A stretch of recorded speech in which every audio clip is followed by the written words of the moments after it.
Dear friends, can you hear me or see me? Yes. Yes, we are see you. Great. Hello. Yeah, Mr. Riby.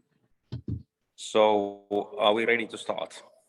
Yes, we are ready to start. I think so. So, Да, надо начать. Paul,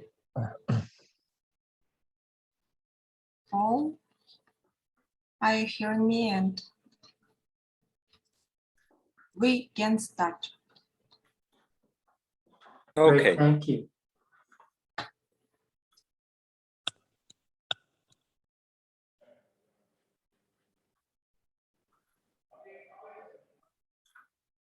So, Paul, you'll start first. Yes, thank you. Welcome everyone to this Development of Transportation Infrastructure and Permafrost Conditions Conference put on by the Northern Forum. For those of you who don't know me, my name is Paul Murkison, and I'm the Executive Director of Major Transportation Programs with the Uconn government in Uconn, Canada. And I'm very pleased today to be co-moderating this session with Dariana Maximova, the Deputy Executive Director of the Northern Forum. And it certainly has been my pleasure organizing this event with her and her team. And I'm excited because the objective of today's conference is to share relevant information related to transportation issues that northern regions experience where there is permafrost. And really, this event is meant to be a first step in developing new relationships between experts that will lead to future international collaboration and strengthened cooperation between northern jurisdictions, including Russia and Canada. And I'm very happy because we have an outstanding group of speakers today, and I'm really looking forward to their presentations. We don't have a ton of time, so at this point, before we get to the speakers, I'd like to, Dariana, to let you provide some additional opening remarks and introduce the others that will be opening today's session.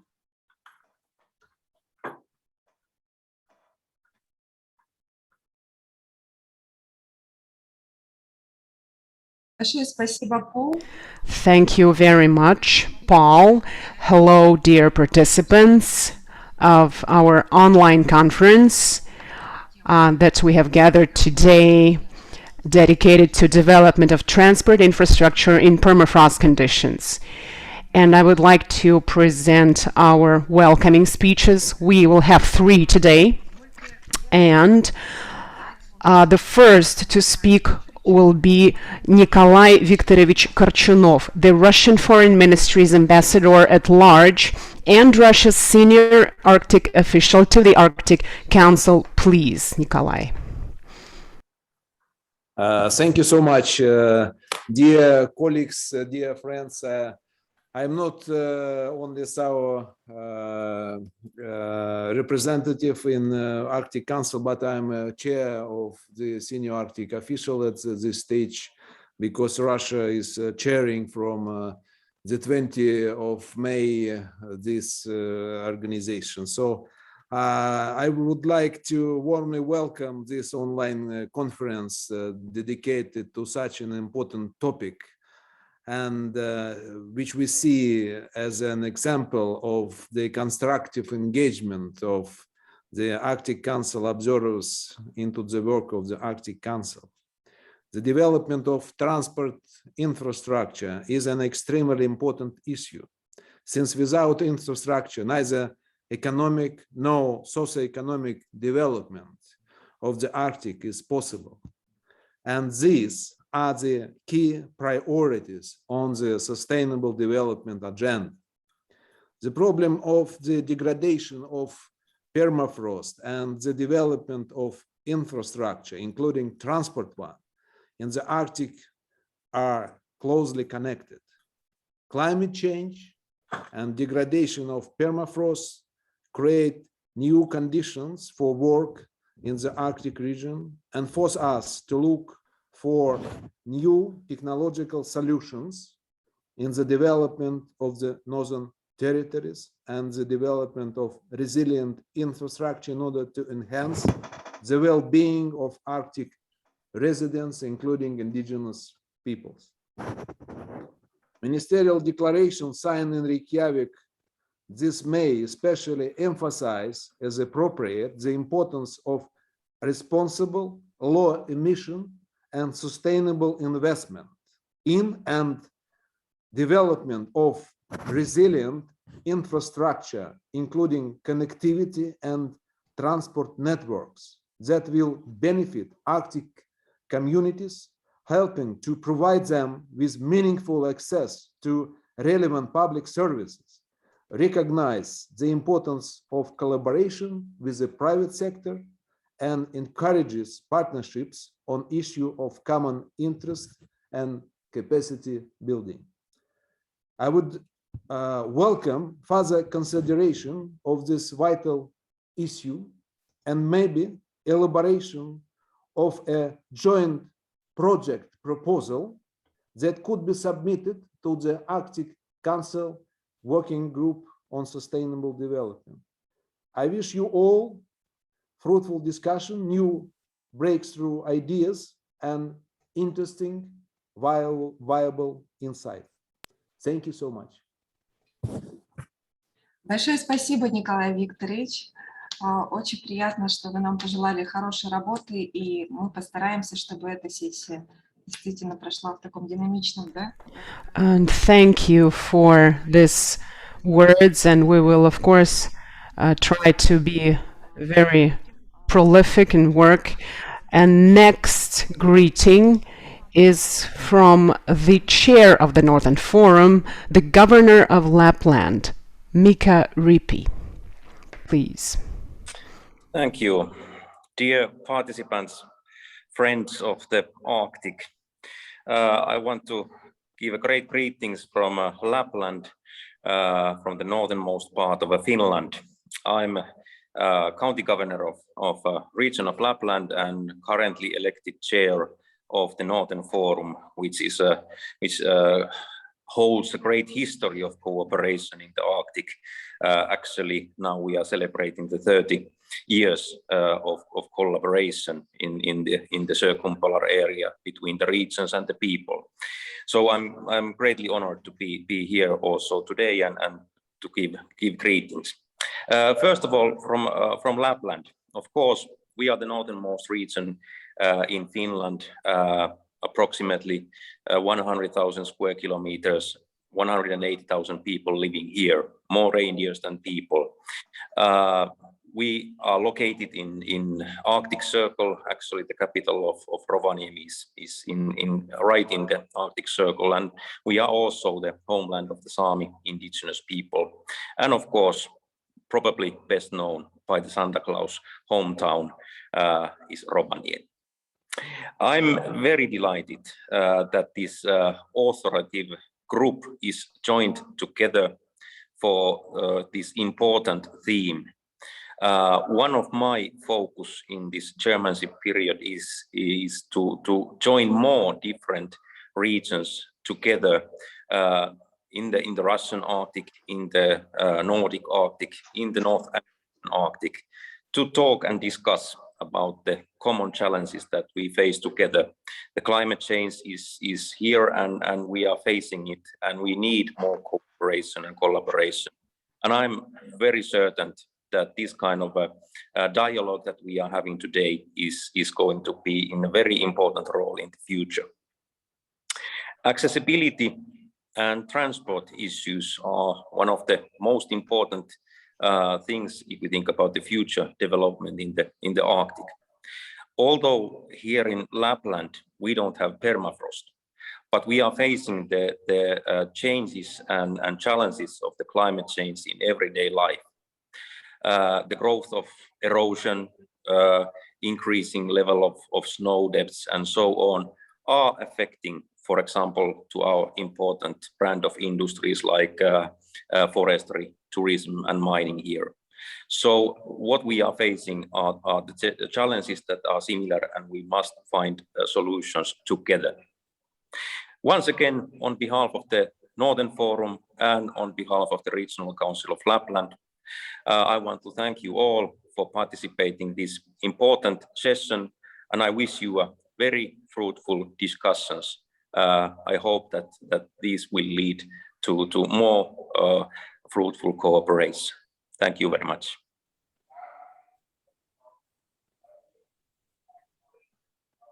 Большое спасибо, мистер Риппи. Thank you very much, Mr. Ripi, for your speech. Yes, we're turning 30 years this year, and we have very good plans for future. And now we'll continue with the Northern Forum topic, and because it's one of the organizers of the conference, so let me introduce you the Executive Director of the Northern Forum, Mr. Vladimir Vasilyev. Please. Hello, everybody. And I am very glad to see all of you here today for a very interesting session. And I would like to show just a very short presentation for you to describe in more detail what is the Northern Forum is. Now,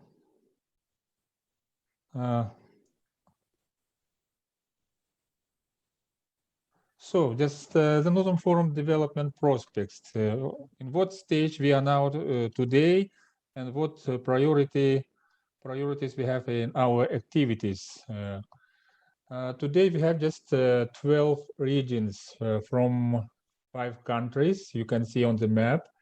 And the chairing region, as Honorable Mika Ripi said, that Lapland province was elected on 14th General Assembly. And they started the chairmanship activities, chairmanship work very well and very active. And we hope that everything will be fine. A little bit about the history of Canadian membership. Yukon Territory used to be just founding member in 1992, but canceled membership in 2014. And 4 other Canadian regions were the Northern Forum members: Northwest Territories, Nunavut, Alberta, and Quebec. And due to just well-known events dedicated to Crimea, all Canadian regions unfortunately left the Northern Forum in 2014.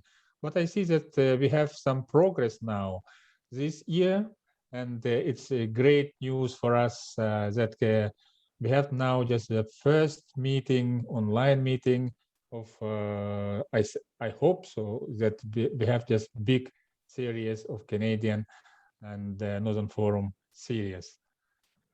You know that 2 years ago, within the International Forum, the Arctic Territorial Dialogue, the Northern Forum governors approved a new strategy till 2030. And we have just now the main document to develop all our activities. And so this year we will celebrate the 30 years anniversary, and the 14th Northern Forum General Assembly was held in Naryan-Mar, and we just celebrated a lot this very good good event, and we will continue to organize different events till the end of this year. To rebrand something in our activities, we just change our logo from Polar Night toward Polar Day now. It's very bright, and we hope that the bright future waits us, and we're feeling us very satisfied, just gathering all many regions and interested parties to the Northern Forum activities. You see just Northern Forum member leadership: Mika Ripi as chair, Yuri Bezdutny, governor of Ninets Autonomous Okrug, and Askildur Sturludottir, mayor of Akureyri city from Iceland, are vice chairs now. And we try to improve the organizational structure of our organizations, just creating this new working groups. We just try to strengthen the secretariat structure, and new things that Northern Forum Goodwill ambassadors will appear this fall. And last year we just created Northern Youth Forum, and plan just to establish Northern Forum Foundation in Iceland, in Akureyri city. You see the secretariat staff is very small. Now just we have 4. And fifth our member, almost fifth our member, is now from Lapland, Arya Haikara. She will start her job as assistant of Northern Forum chair and as regional coordinator from Lapland in 2 weeks. So just we will have a very good staff member now. The main priorities for next 2 years, as Honorable Chair of Arctic, Senior Arctic Official Nikolai Korchanov said, Russian chairmanship in the Arctic Council. So just we see just under the Lapland chairmanship in the Northern Forum, we would like to strengthen cooperation with the Arctic Council, being a very active observer of this high-level forum or organizations. We would like to develop and be involved in more projects related to the Arctic. And of course, our dream to return our former member regions from Northern America, Canada, and Scandinavia. Almost all Russian Arctic regions are in the Northern Forum. And we would like to just circle the Arctic and to create regional, like as Arctic Regional Council maybe. So just Northern Forum have a very good, strong position now, being the voice of region in the Arctic Council.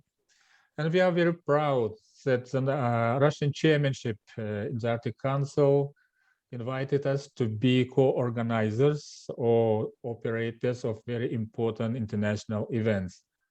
Like as Youth Startup Forum will be held in Yakutsk this September at the end of this month. The first conference of Arctic Region's Chamber of Commerce will be held in Komi Republic on November 26th, 25th.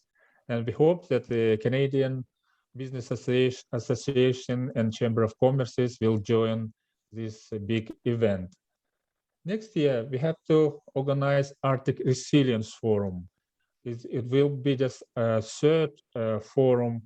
The first two forums were held in Rovaniemi, Finland, and in Akureyri, Iceland. And the next one, Arctic Energy Summit in 2023. Yes, we started consultations with initiators of this big event from Alaska and Iceland, and to start create international organizing team. And of course, just annual our event in Yakutsk, Northern Sustainable Development Forum, on September 27 and 27 to 30. As I mentioned, just Northern Youth Forum was established last year, and they organized very good events during the year. You can see some examples, and we will they will organize several sessions during this fall meeting also. So this Northern Sustainable Development Forum, it just starting to be a very big platform, international platform to discuss any issues dedicated to the Arctic development and sustainable development. Last year, we just, our main topic was Arctic transport infrastructure, exactly what we will discuss today with you. And every year we will change the main topics, but several blocks, like as human in the Arctic, global partnership, will be just permanent blocks of this forum. This year forum will be held at the same dates, and you can see here just main blocks, and we will continue to celebrate 30 years anniversary of the Northern Forum. And the main topic is the climate change and the permafrost response. So just our biggest priority is the business cooperation and partnership. And we see several directions where we have to work in coming years. Of course, this is Chambers of Commerce's cooperations and Arctic Economic Council. Lapland has a very good international platform, Arctic Business Forum. So it could be a very good platform for the Northern Forum also. And we just created together with the Arctic portal, Arctic Business Directory. And I mentioned about Northern Forum Foundation to be established. And by the proposal of Honorable Nikolai Korchunov, we have to just create international brand made in the Arctic.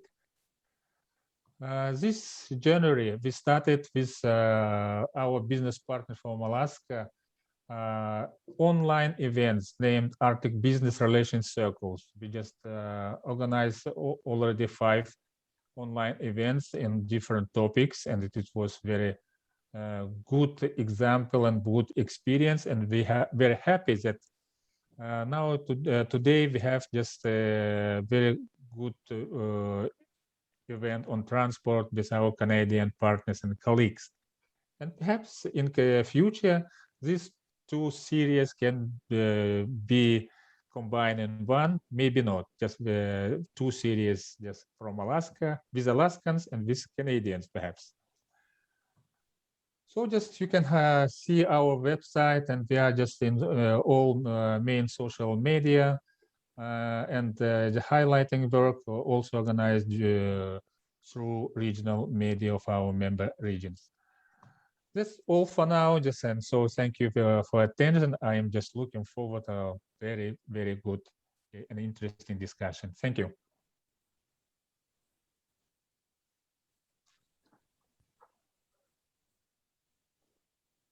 Большое спасибо, Владимир Николаевич.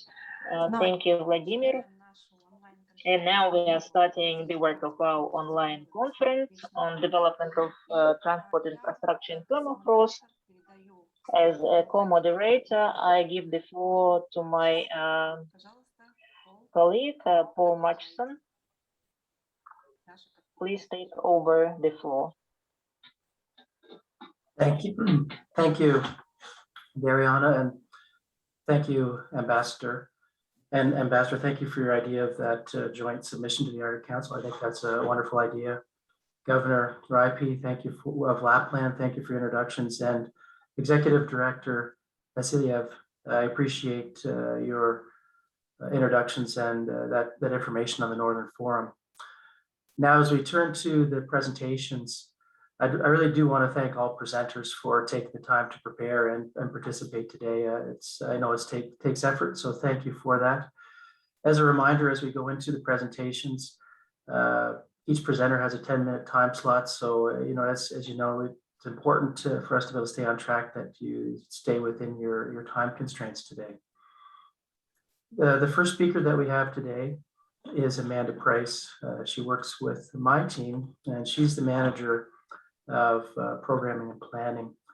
And she has over 15 years of experience in the transportation sector, and her work focuses on development and implementation of Uconn's intelligent transportation system, as well as our department's strategic initiatives related to climate change.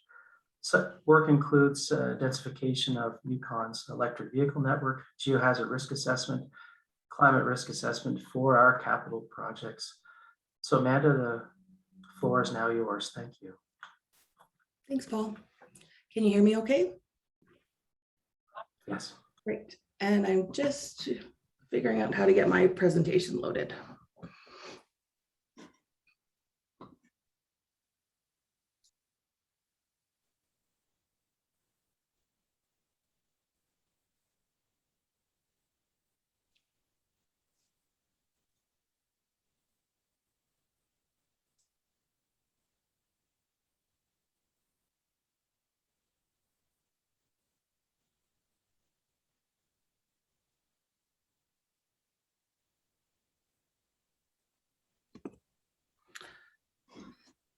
Can you confirm you can see the presentation, please? Yes, we can see the presentation. Thank you. Great, so thank you again for giving me the opportunity to speak this morning. I'm very excited as well to hear the other presentations following mine, and always nice to be first up and get the technical bitches out of the way.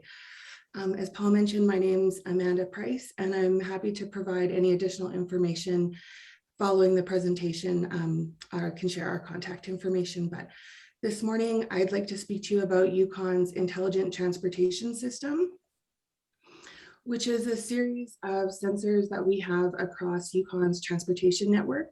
And what we're using this system for is to provide us better data for decision-making for linear infrastructure. The network includes thermistors, cameras, all kinds of atmospheric, meteorological, weather sensing information.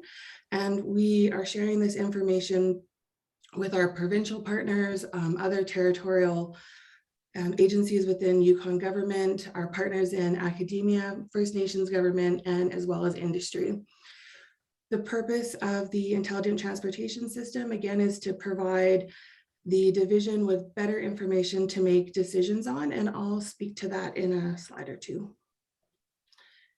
What I really want to say, as we've gathered this data over the last 5 to 7 years, it's really shown us the value that having these sensors can provide us. There's a couple pictures below, and the one on the bottom left shows us a thaw slump that's happening up on the North Dempster Highway.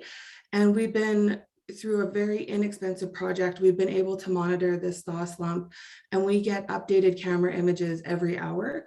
So as we've had heating events, like we had a very warm summer, we can log in and look at what's happening with that without having to send teams to the field to see that. The center picture there shows you what one of our remote stations looks like. And it's a very small footprint, and we're very pleased with how this is configured. We are able to work with local contractors, and the footprint for these stations, they sit on the surface, so we don't disrupt permafrost as we're collecting the data. We have to fence them. We thought originally it would be for people, but it's actually for the grizzly bears. They find these sites very, very intriguing and like to come and chew up our cables. So that's a challenge we hadn't anticipated. We currently have over 50 of these stations across the territory, and they've been providing us data now continuously for 2 years. So we have all of the history and these current sites in a database now that we can actively retrieve information from at any point in time. And then we are now able to also cross-reference weather events with our financial system. So we're actually to the point where we can know exactly the extent of an extreme weather event related to climate change, and then we can start putting financial costs to that. This is a list of projects that we are currently working on. And if it's, I'll just give you a little bit of information about each of them. Frost depth monitoring has been a program that Yukon government has had in place for more than 20 years. And we use this in partnership with our geotech program here at Transportation Engineering to determine when we apply road restrictions in the spring to reduce damage to our transportation network. Stream monitoring is something we're just really getting into, but as climate change becomes more of an issue, we want to ensure that we're not only capturing information about what's happened to our network, but also look at being more proactive and how we can get out in front of extreme weather events. Thermal monitoring, we're looking at measuring the actual temperatures of our roads and better understanding how extreme events affect those. Snow management, this is a really interesting piece that we are still in the process of working through. This is a project we're really pleased with. Chris Byrne from Carleton, who will be speaking to you later, was able to help us through a partnership and one of our projects we've done with the Northern Transportation Adaptation Initiative. And we worked with a local First Nation to do a study to determine if we did snow compaction up again on the Dempster Highway, could we reduce the amount of maintenance that the camps would have to do? And that's proving to be very interesting and also looking very positive. Again, like I mentioned, we're able to track the costs of climate change as it affects not only our capital projects, but our maintenance costs as well. And we know that through work that Chris has done and my predecessor, that the costs associated with maintenance on permafrost affected highways is 6 times that of sections of highway that don't have permafrost under them. So that's really interesting, and we're using it in a way so we can better build and design our highways so that we can mitigate those effects. Thermal embankments, this is Idris's project, and I'm sure he'd like to speak to you on that, and he can better talk to it than I can. But the point for me here is we're able to bring all of the data together for these sites and look at them over time. So it's really, we have, test sites for thermistors across the Yukon, and we've got a very rich history with that data, 10 and 15 years. So that's been very powerful looking at that. Avalanche detection, this is something we're just getting into, but it's looking at how can we understand when avalanches have occurred. And this is really important from a public safety perspective. We want to be able to close and manage our highways remotely before the traveling public gets to these sites. And that will primarily be on the South Klondike Highway, which leads to the port of Skagway in South Central Alaska. Wind modeling, I'll show you a bit more on the next slide, and climate change I'll also speak to on its own slide. Wind modeling is something that we've been looking at doing for a number of years, and why this is important to Uconn is the Dempster Highway is primarily, it's the only northern access route to Inuvik in the Northwest Territories. And it's important because there's two corridors where there's high wind events, and trucks that are traveling north up the Dempster Highway are primarily fully loaded fuel trucks. But when they're coming back, they're empty and can be blown over if there's a high wind event happening. We know that these high wind events occur due to extreme weather off the coast of Alaska. Then through a partnership with the University of British Columbia, we will be looking at how do we do predictive modeling for these high wind events, and then how do we close the road in advance of them to ensure traveler safety. The next piece of work that we are just getting into this year is a climate change, vulnerability, and geohazard mapping study. And this is a look at all of the geohazards that have been identified by Transport Canada that relate to climate change. So they're listed there, but slumping, subsidence, settlement, flooding, off-icing, wildfires, wind erosion, to better understand where we need to put these sensing stations to help us get the right information and make decisions that will ensure public safety and also give us the best data to support decision-making for government, but also to provide research opportunities and really let us be in the best position to provide the right data to the right people in a really timely manner. And I'm just looking at the time, I have 9 minutes. So thank you very much. My name again is Amanda Price. My contact information is there, and happy to provide any follow-up information anyone would like. Thank you. Thank you very much, Amanda. And thank you for that summary of how our Intelligent Transportation Systems program is helping us to better understand the implications of climate change on our transportation network. Does anyone have a question for Amanda?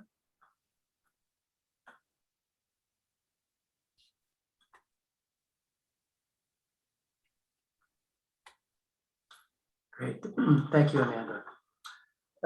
Next up is Dr. Christopher Byrne, who is a Chancellor's Professor of Geography at Carleton University in Ottawa, Canada. He's also the president of the International Permafrost Association. Chris has been conducting research in Uconn continuously since 1982, most recently in collaboration with the Transportation Engineering branch where I work, and with Uconn First Nation. Many of his former graduates live and work in the Yukon and Northwest Territories.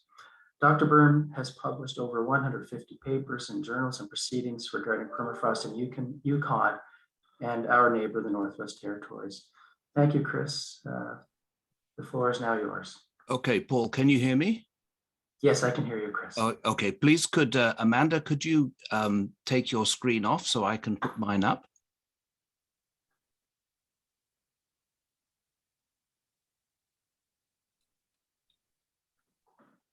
Thank you.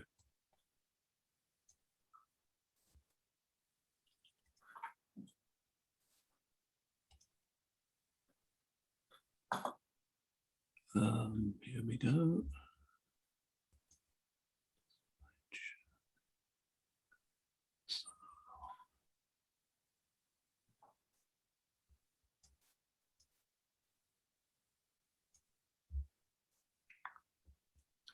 Okay, the title of this presentation is Costs from Thawing of Transportation Infrastructure, from thawing of permafrost for Northern Transportation Infrastructure. The example I will give is from the Northwest Alaska Highway in Uconn.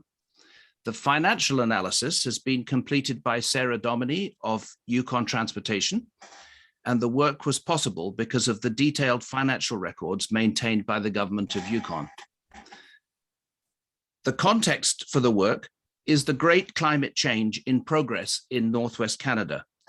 The region has experienced the greatest warming in North America since 1970.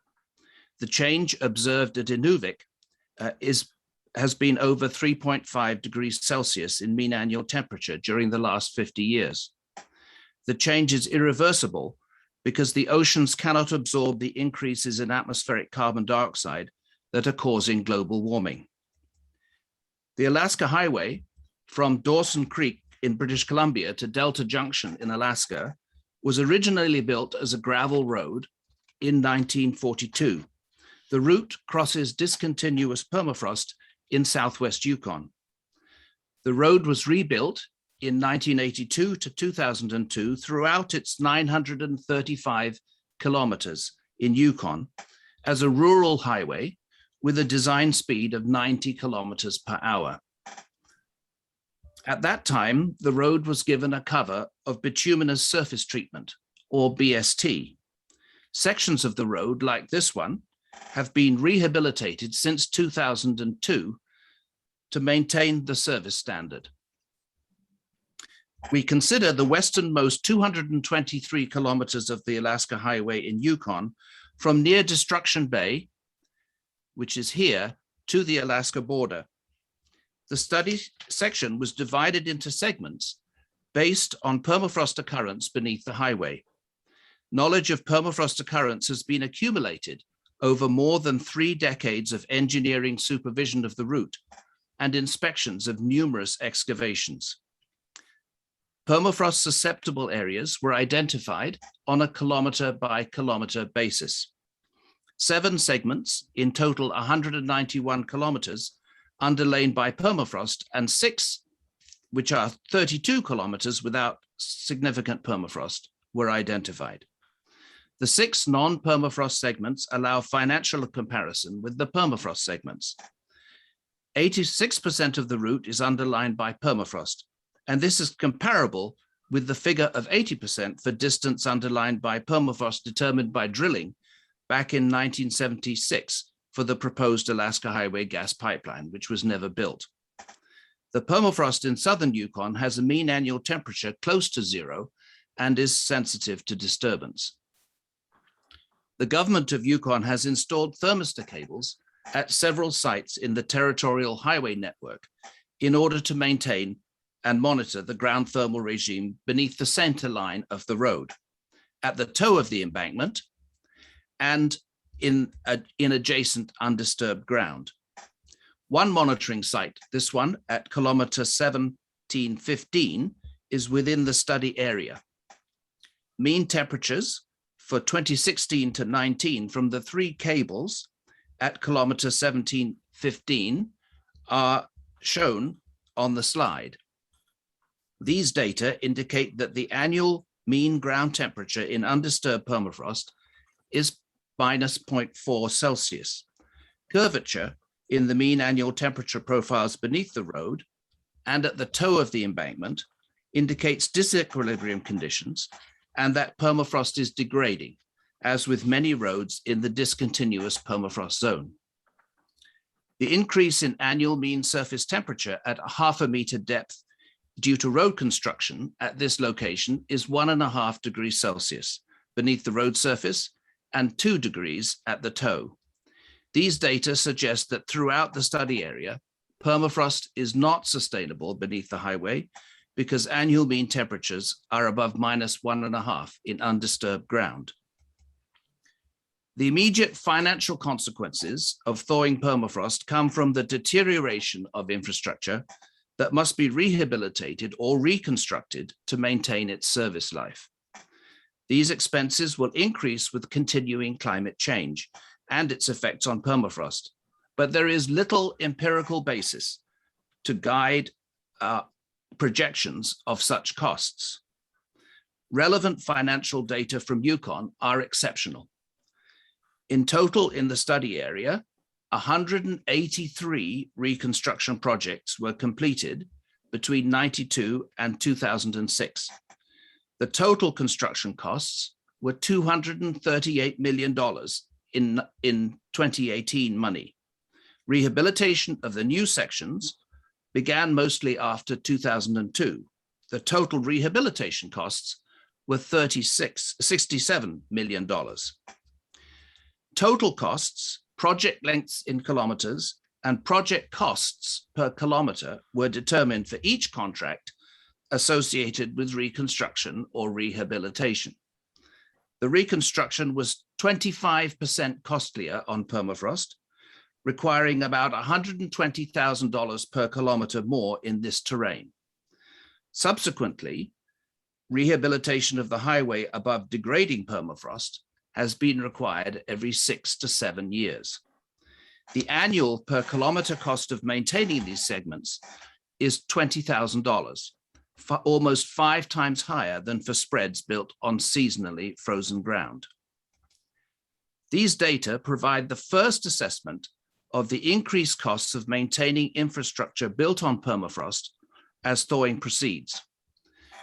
The most expensive rehabilitation has been at Dry Creek, where thermosiphons have been installed to stabilize ground temperatures at a cost of about $4 million for over only half a kilometer. An alternative to such costly rehabilitation is to lower the service standard of the roads and increase risks presented to drivers, passing some of the cost due to thawing onto users of the infrastructure. Thank you.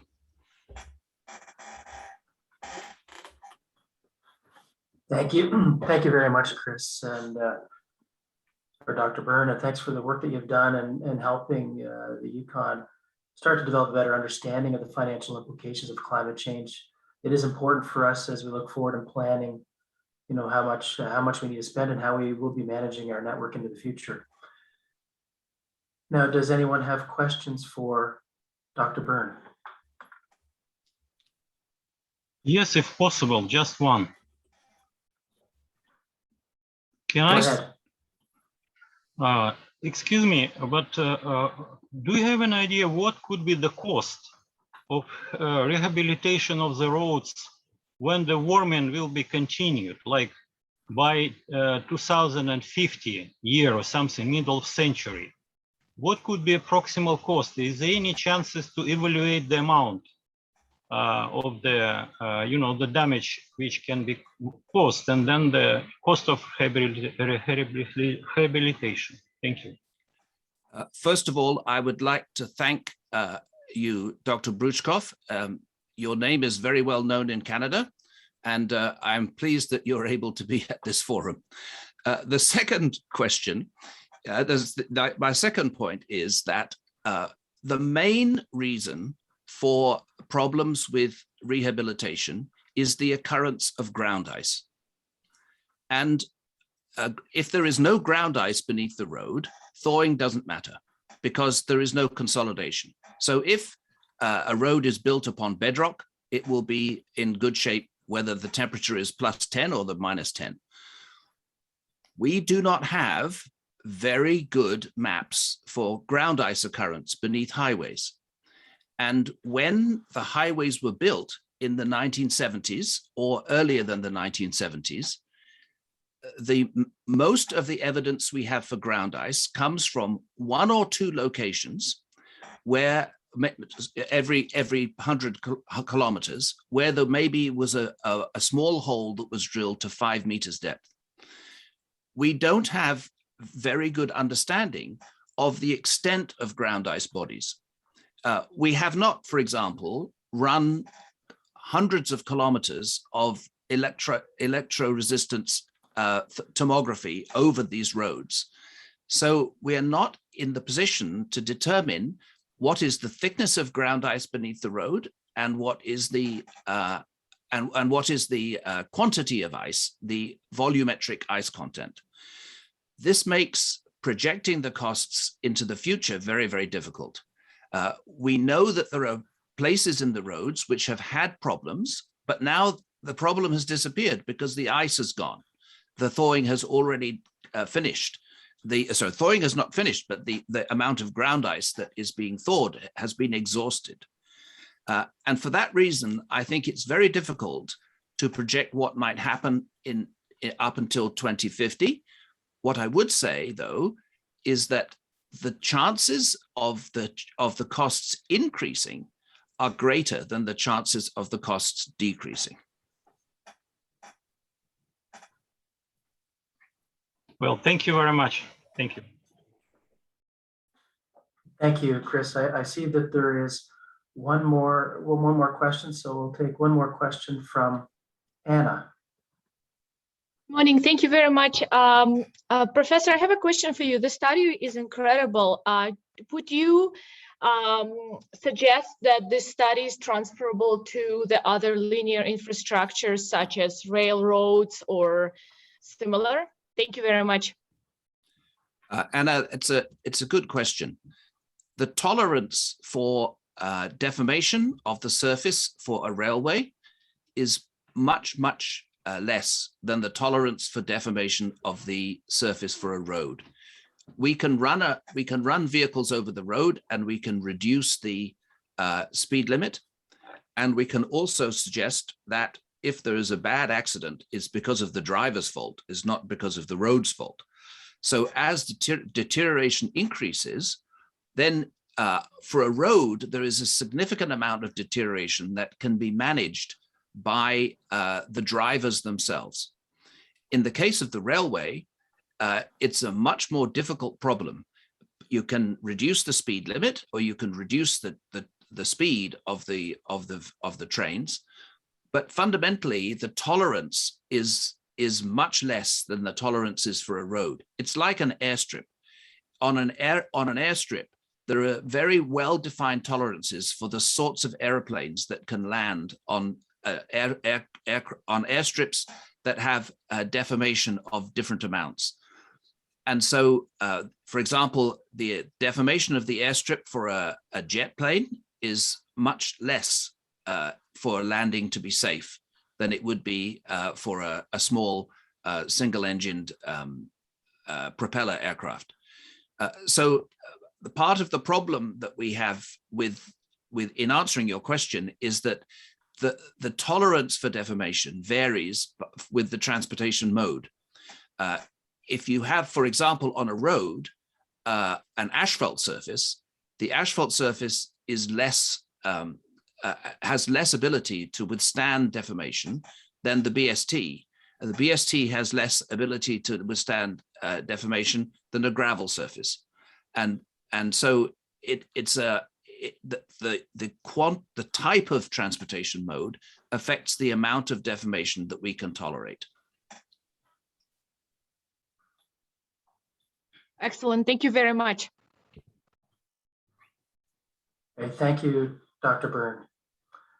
Our next presenter today is Dr. Lucas Aronson, and he's a principal geotech. He is the principal geotechnical engineer at BGC Engineering with 18 years of expertise in permafrost engineering, specifically in frozen soil mechanics, periglacial risk assessments, and geothermal modeling. He's currently the president of the Canadian Permafrost Association and the chair for the 2024 International Permafrost Conference, which is going to be held in Whitehorse, Yukon. He received his PhD in civil engineering in Zurich, Switzerland in 2002, and moved to Canada after that, where he focused on infrastructure and mining projects in the Arctic and mountain permafrost regions, and on stability of slopes in the European Alps, and South American Andes and Asia. Lucas teaches permafrost engineering courses at universities for industry, and has been published in various scientific publications in the fields of frozen soil mechanics, permafrost engineering, rock glaciers, and glaciology. He's also the editorial board member of the Canadian Geotechnical Journal and was associate editor of the Permafrost and Periglacial Processes and on the editorial board of Cold Regions Science and Technology. He is an adjunct professor at the Civil Engineering Department of the University of Manitoba. Thank you, Lucas. I understand you may be having some technical difficulties, but in that case, I do think we have a recorded presentation if you're unable to present due to your technical issues.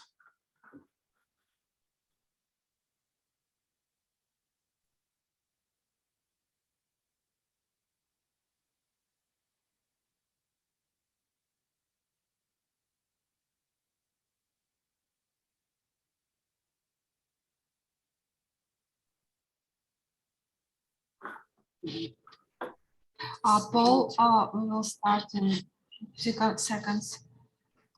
Thank you.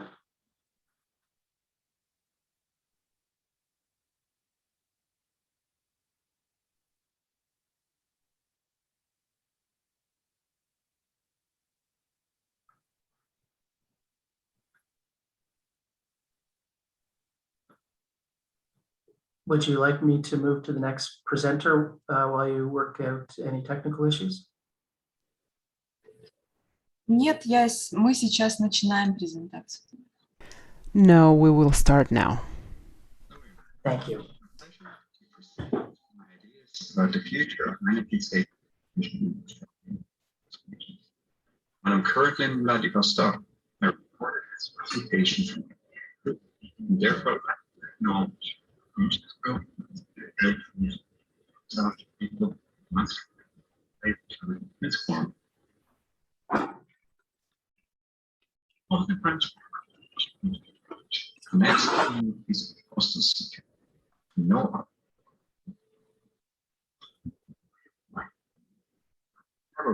public transportation.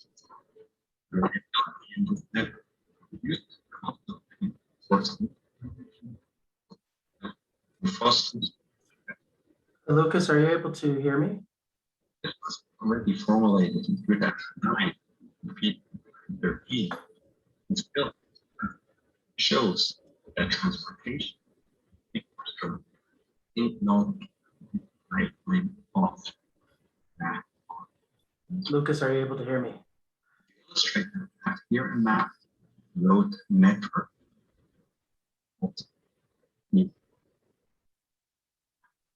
Speed is compared to Siphon, that is its road. There are no highways. Those limited transportation. On top, it actually has a major impact on the area. We know it's increasing rapidly.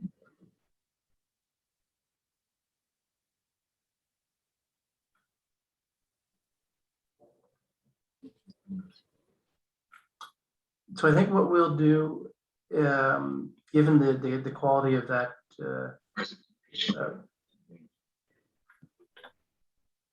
We have clear areas, we have weather.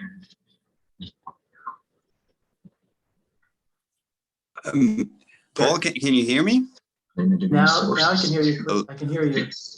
Transportation infrastructure, and also to study what is coming. Therefore, the transportation. Yeah, sorry, because I'm challenges of communication because the connectivity, and I think it's very late. Or inexistent when you think a cell network. On the other hand, maybe what you can do is from the general. Yeah, so Dariana, can we, given the quality of this one, can we stop it and we'll move to the next availability.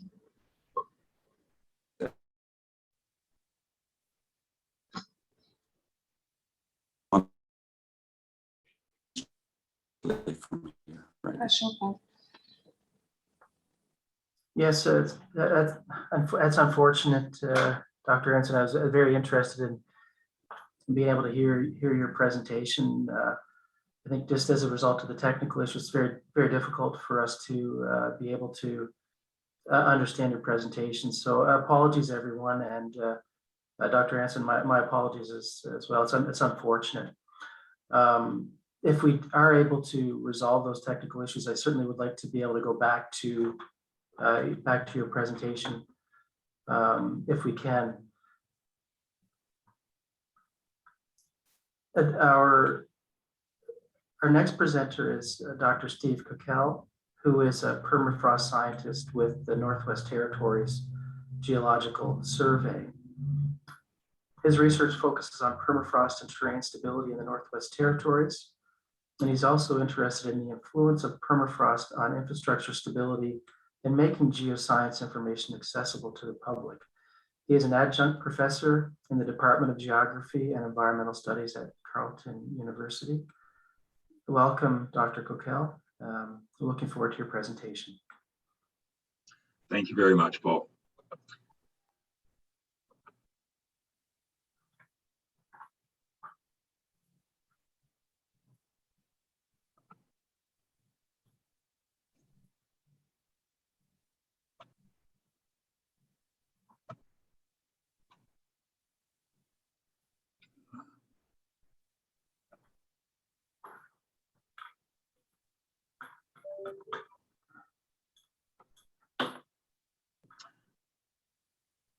Paul, can you confirm that you can see my screen?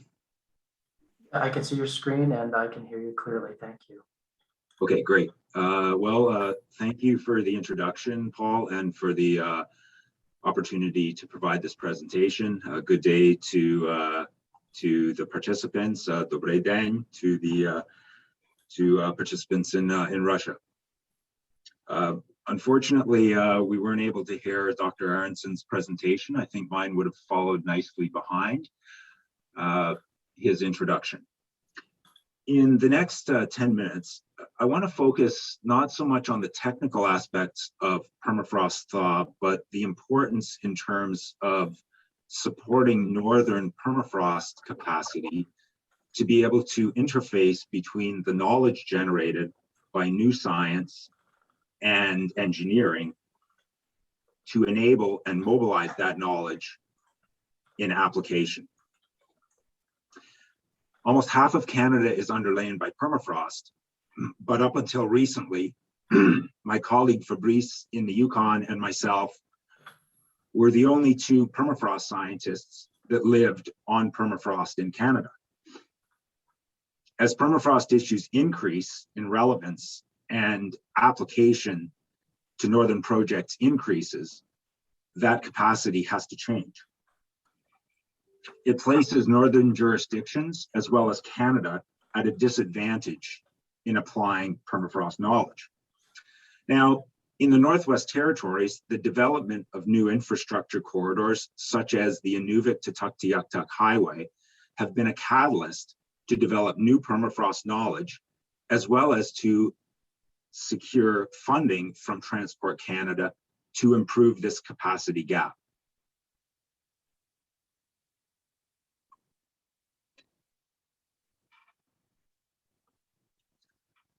So the theme of my slides will be considering the development of applied permafrost research corridors.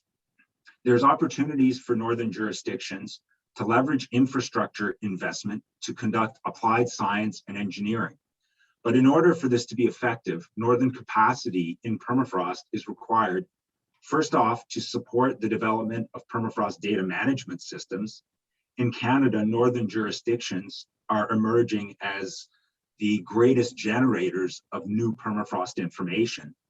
Secondly, northern capacity is required to participate in or to lead science and engineering studies, and at the very least to translate the results of those studies such that they can be applied by the organizations in the North responsible for managing infrastructure or managing environment around infrastructure. And this requires the evolution of northern governance, scientific leadership, and coordination. The example I'm going to provide is the development of the Inuvik to Tuktoyaktuk Highway, which connects Inuvik to Tuktoyaktuk at the Beaufort Sea coast in the northern part of the NWT. It is the only road infrastructure that connects southern Canada to the Beaufort Sea coast. So it is an important from a sovereignty perspective, as well as connecting our northern communities.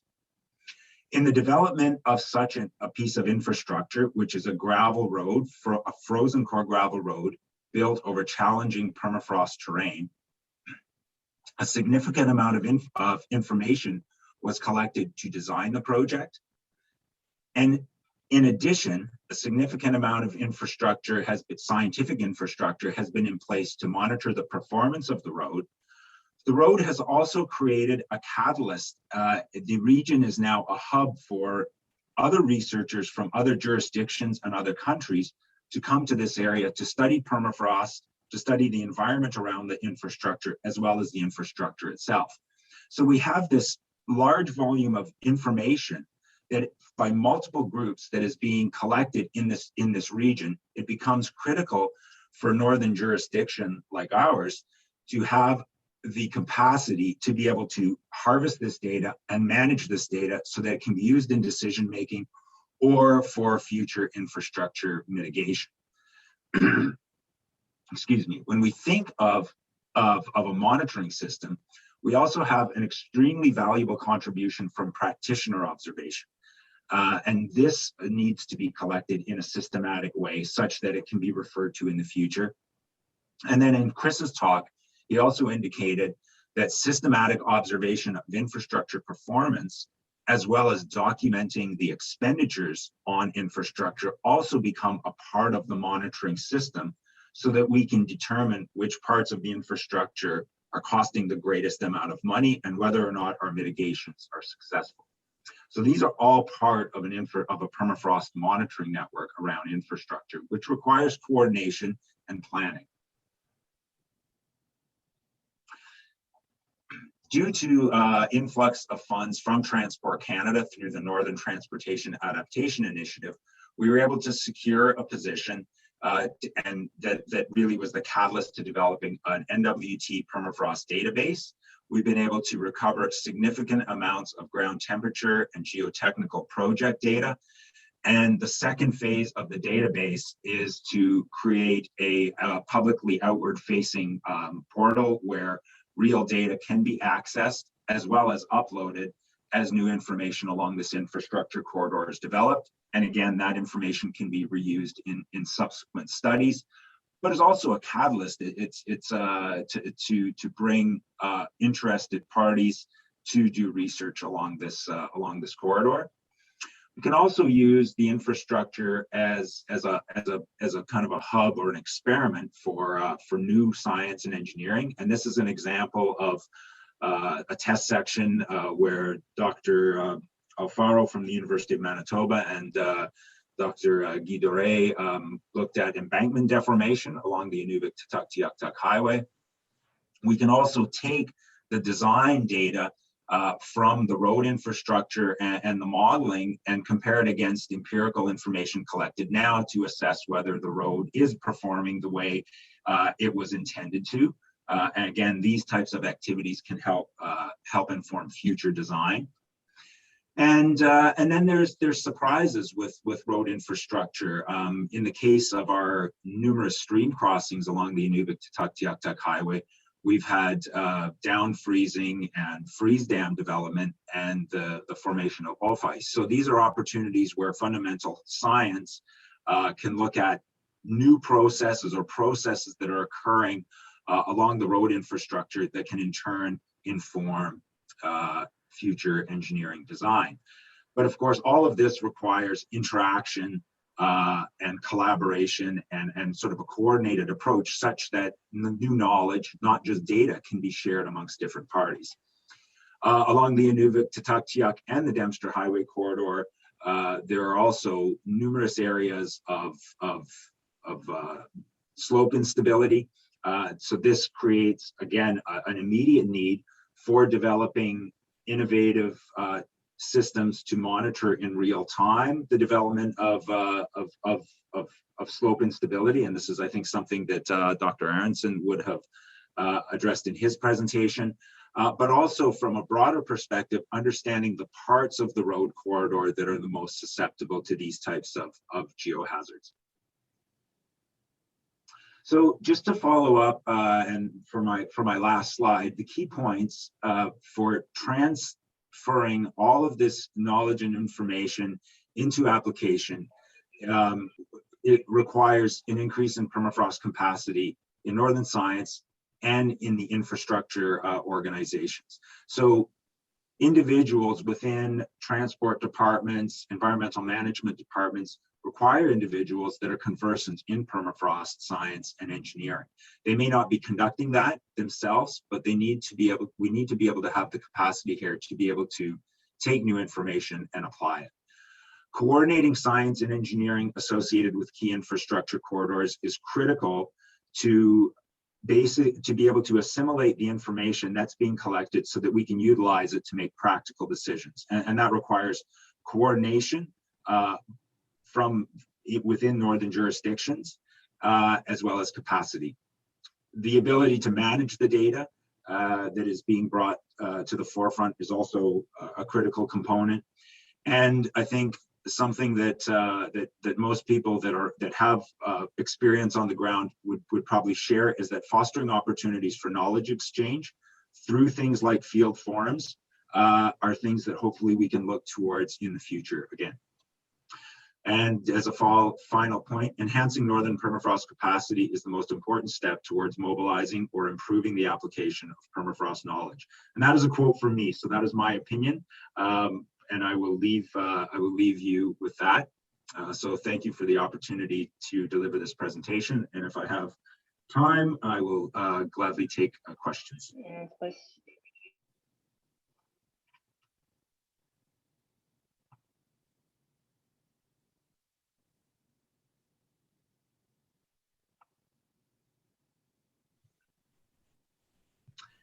Oh, Paul, I think you're muted. Yes, thanks for that. But what I was saying, Dr. Kakel, is that thank you for that, your opinion, and certainly I strongly agree with that opinion about the importance of northern capacity within, and that ability for northern practitioners to understand these important topics to successfully build and operate our transportation network. Is there any questions for Dr. Kakel?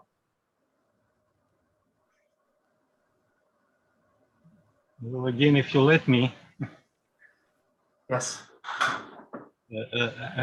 Well, thank you very much for interesting presentation. But can you please tell what ideas have been taken into account when you calculate the height of embankment? And what do you expect in the second question, actually, what do you expect like in 50 years or 30 years from now with that road due to global warming? Thank you.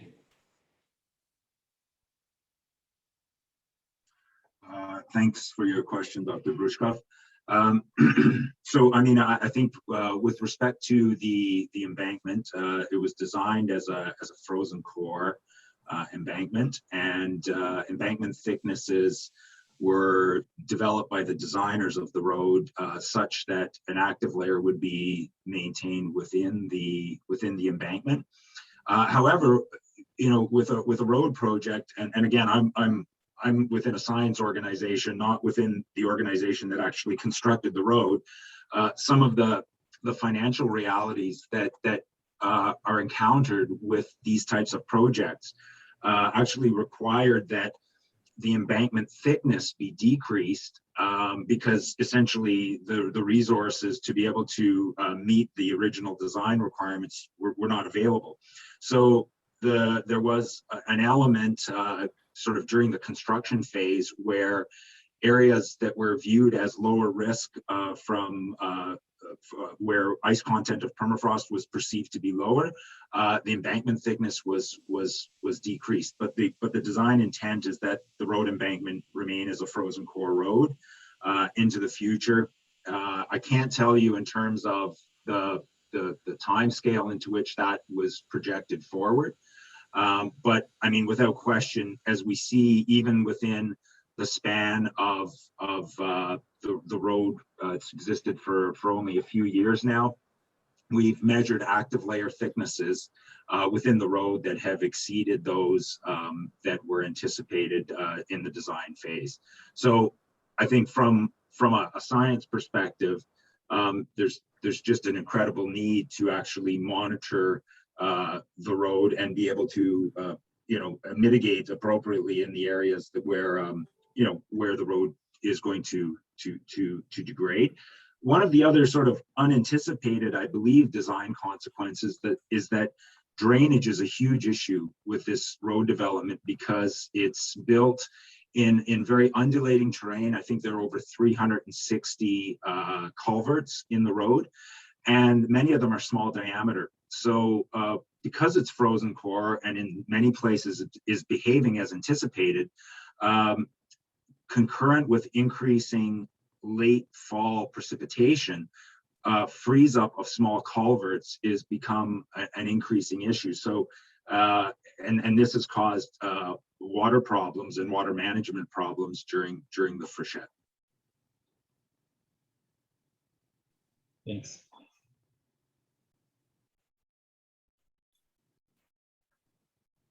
Great, thank you. Thank you, Dr. Kakel.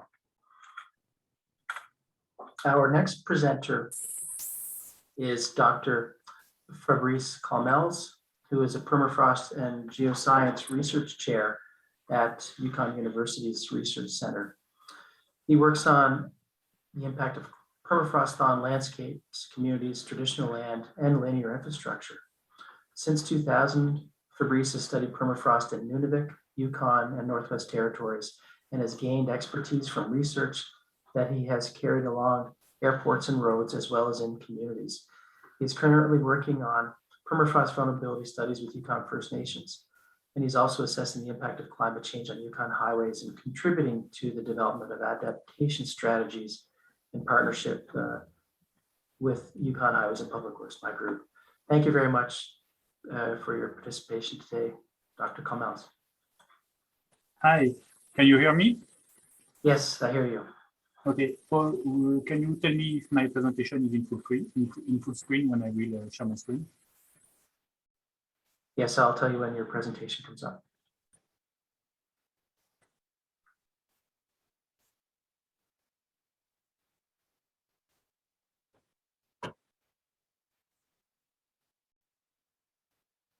You've shared your screen, Fabrice, and we can see your slide now. Okay, thank you.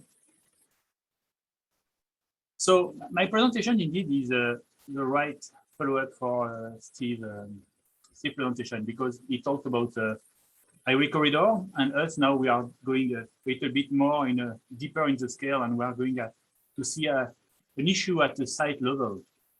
And in this case, I will talk to you about a tow slump that is developing close to the Alaska Highway from the Taquini River at kilometer 1456. In this area, we are in a rural area, and you can see in this picture that we have a farmland just after the road. So this process is visible since 2014 on aerial imagery. And here is a mosaic image from drone imagery that we have done. The site is monitored monthly now since the summer of 2019. We discovered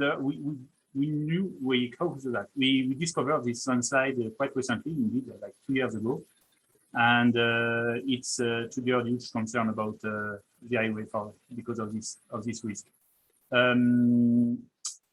We can see that there is a cracking and split trees at numerous places on the site, and there are good indicators also that there is ground surface movement even above the slump. In 2016, the head walls was about 106 meters away from the road, and now it is less than 50 meters away. The situation today, as this month in September, the head wall is about 42 meters from the road. The slump is nearly 100 meters wide now. On the right picture, you can see some red dots that are benchmark that we are monitoring with the GPS. The green dots are boreholes drilled in 2020, equipped with temperature, humidity, and inclimator sensors. So we also started to monitor permafrost, and not only above ground, since 2020. If we look at the benchmark movement in 2020, the general direction of the superficial movement is towards the river. It's not surprising. It varies from a few centimeters to more than a meter during the summer. More movements are present in the eastern area, where there is another slant that is forming. And that is what is shown in this picture on the right. If we look at the superficial geology of the site, the substrate is mostly fine glacial lacustrine deposit, which is very frost susceptible and covered by a layer of sand. This layer of sand can range, the thickness of this layer of sand can range from 2 to 3 meters. The ground is ice rich with a thick segregated ice layers, so very ice rich. The deepest borehole record shows that the ground is ice rich down to 10 meters. And this borehole was done in 2020. We have more boreholes that I will present later. The ground temperature is warm, very warm, close to 0 degrees Celsius. So this site is very tow sensitive. We used electrical resistivity to do some surveys at various locations close to the slump at the time. Now this survey does not exist anymore. In between the slump and the road and along the road embankment. This electrical resistivity surveys showed that the ice-rich ground was present all around the place. And in the surveys, that ice-rich ground is a bluish shades in the profile. But there is also groundwater that are reddish shades and that is present also along the profile. If we summarize the interpretation of the electrical resistivity surveys, we see that we have less ice close to the road, which might be due to the fact that the road and the right-of-way with the clearing of the vegetation has induced some already some thaw in permafrost there.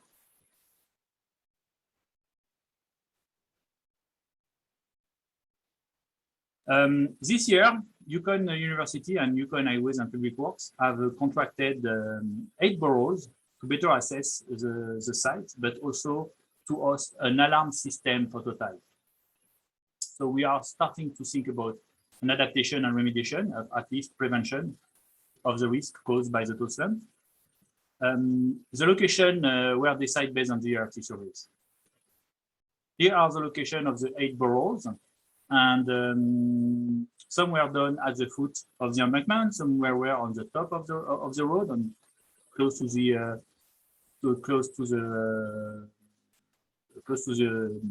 asphalt, and some were done in the forest. They were drilled down to 14 meters in average, some reaching 19 meters. As a result, all the boroughs, the permafrost was present in all the boroughs, even those directly under the embankment. Some groundwater was observed in the interface between sand and clay, sometime impairing the drilling. And this water movement is very important to monitor and to locate because it also is accelerating the tow slump process. Also, some thick ice was observed around 10 meters at some location. And I show some picture of that, and it's very thick. It can be, like in this case, we sampled almost 1 meter of ice.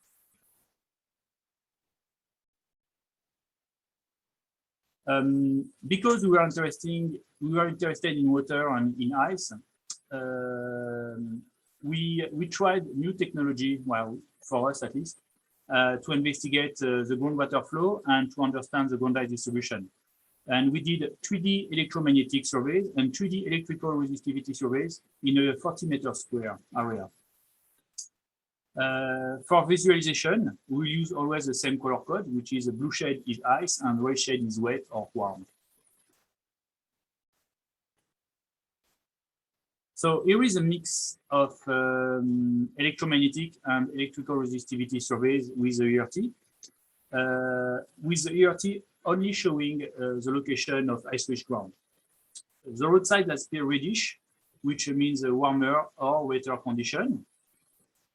Ice-rich permafrost is present in form of cluster, which shows the discontinuous nature of permafrost in the study area. Using a 3D representation of the ERT only, we were able to represent some of the water flow. The green isocurve is a tentative boundary between warm-wet condition and the firmly frozen ground. The blue isocurve is a boundary defining ice-rich ground. So that's what you can see on the left picture. And if we look more precisely, for example, on the right picture, it appears that we can visualize the groundwater channel for this area that indeed match our field observation, because we observe water seeping from the head wall in the same area. Now, if we look at the data collected from a crash test borehole, a 6-meter deep borehole designed to fail in 2020, well, the idea was to record the failure process in real time to identify signals that could be used to develop an alarm system for the site. It was installed in May, about 6 meters from the head wall, and failed in August 2020. Here is the information from the inclinometer in the 20-meter borehole on the left and in the 6-meter crash test borehole on the right. The data shows a general movement, a creep in direction of the landslide. The amplitude of the movement decreased with the depth. Movements are negligible below 2-meter depth.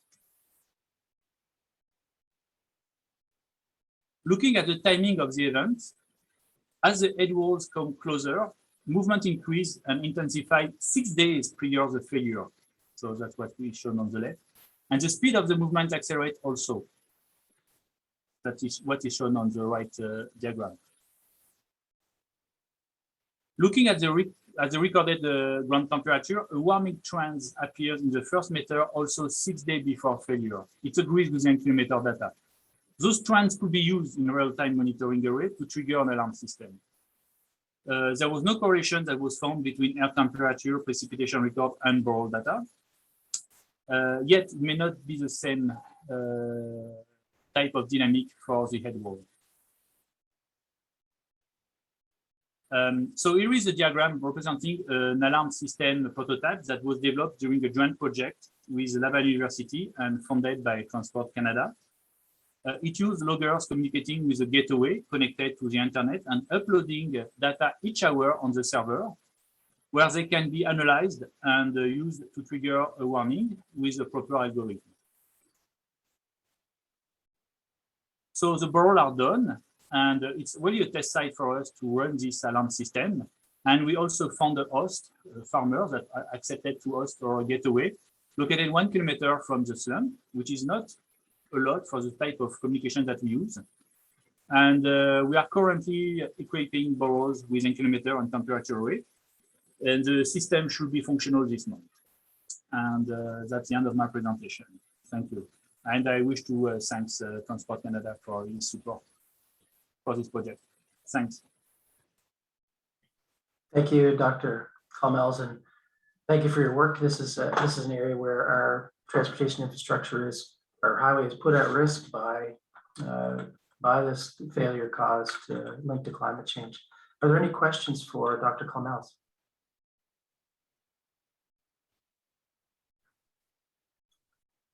Great, thank you, Fabrice. Thank you. Our next presenter is Dr. Guy Doré, who is a pavement engineer at the Civil Engineering Department of Laval University.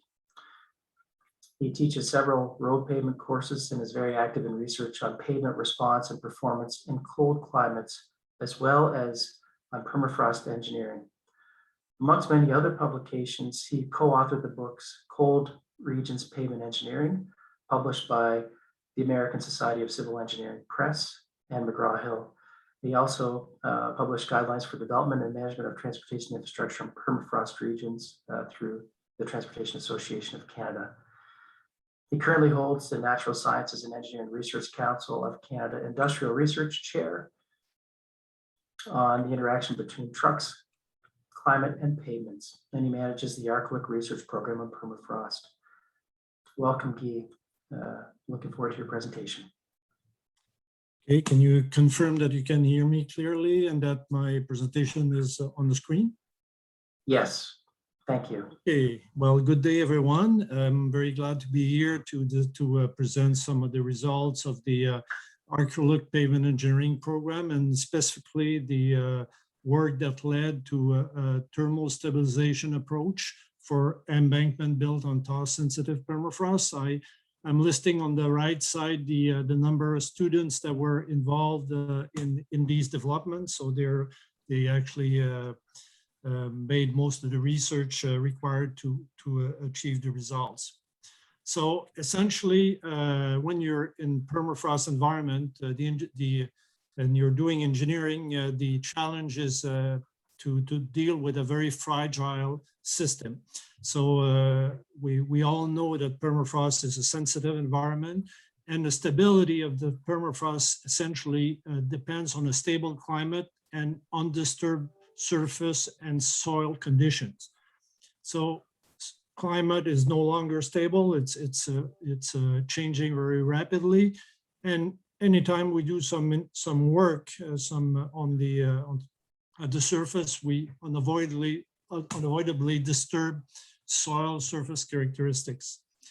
So as a result, most of the time we get some poor performance, thaw settlement, embankment spreading, typical problem that occur along transportation infrastructure. So the approach that is proposed is based on the thermal stability of embankments. Look, if you look at an embankment and a chart that shows temperature as a function of depth, you see permafrost temperature at relatively deep in the ground, and you have the interface temperature. So you can have interface temperature that's below zero. So normally would lead to relatively stable condition. You've heard a lot about embankment with the permafrost raised inside the embankment or at the bottom of the embankment. But if you have an interface temperature which is warmer than the permafrost temperature, you have an unstable system. That means that you have more heat flowing into the ground, that you have heat flowing outside of the ground on an annual average. In order to be stable, you need to have the temperature at the interface, which is about the same as permafrost temperature. Rigorously, it has to be slightly lower to account for geothermal heat flow. But now, if you have essentially a vertical gradient, then you have normally a stable system. But you also have to account for climate change. So you need typically to include a safety margin and bring the average annual temperature gradient such that it has a negative, it's a negative gradient. And on the right side, what you see is those three situations at the Beaver Creek test site, where section number 5, which is the reference section, is in the case of the red line, and you can see there that heat balance is positive. So you have 5,000 kilojoule per square meter in excess of heat going into the ground. So the permafrost is degrading. The section with the high albedo surface is in a situation where the temperature at the interface is about the same as permafrost temperature, and the heat balance at that location is neutral or zero, which means that the system is relatively stable. There's as much heat that flows outside of the ground that there's heat flowing into the ground.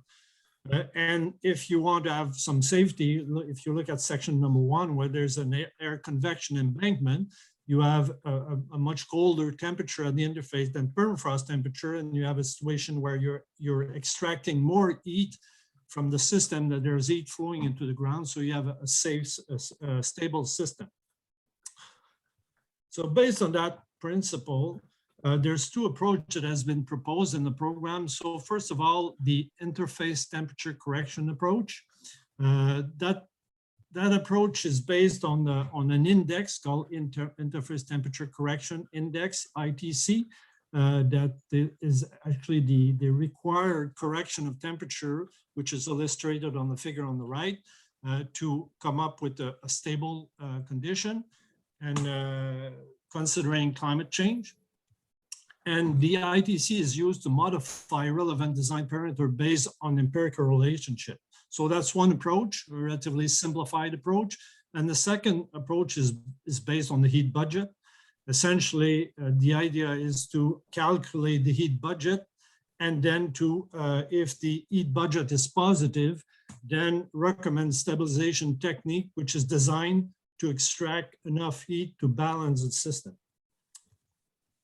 So all the tools that were developed as part of the program were developed using finite element software, essentially thermal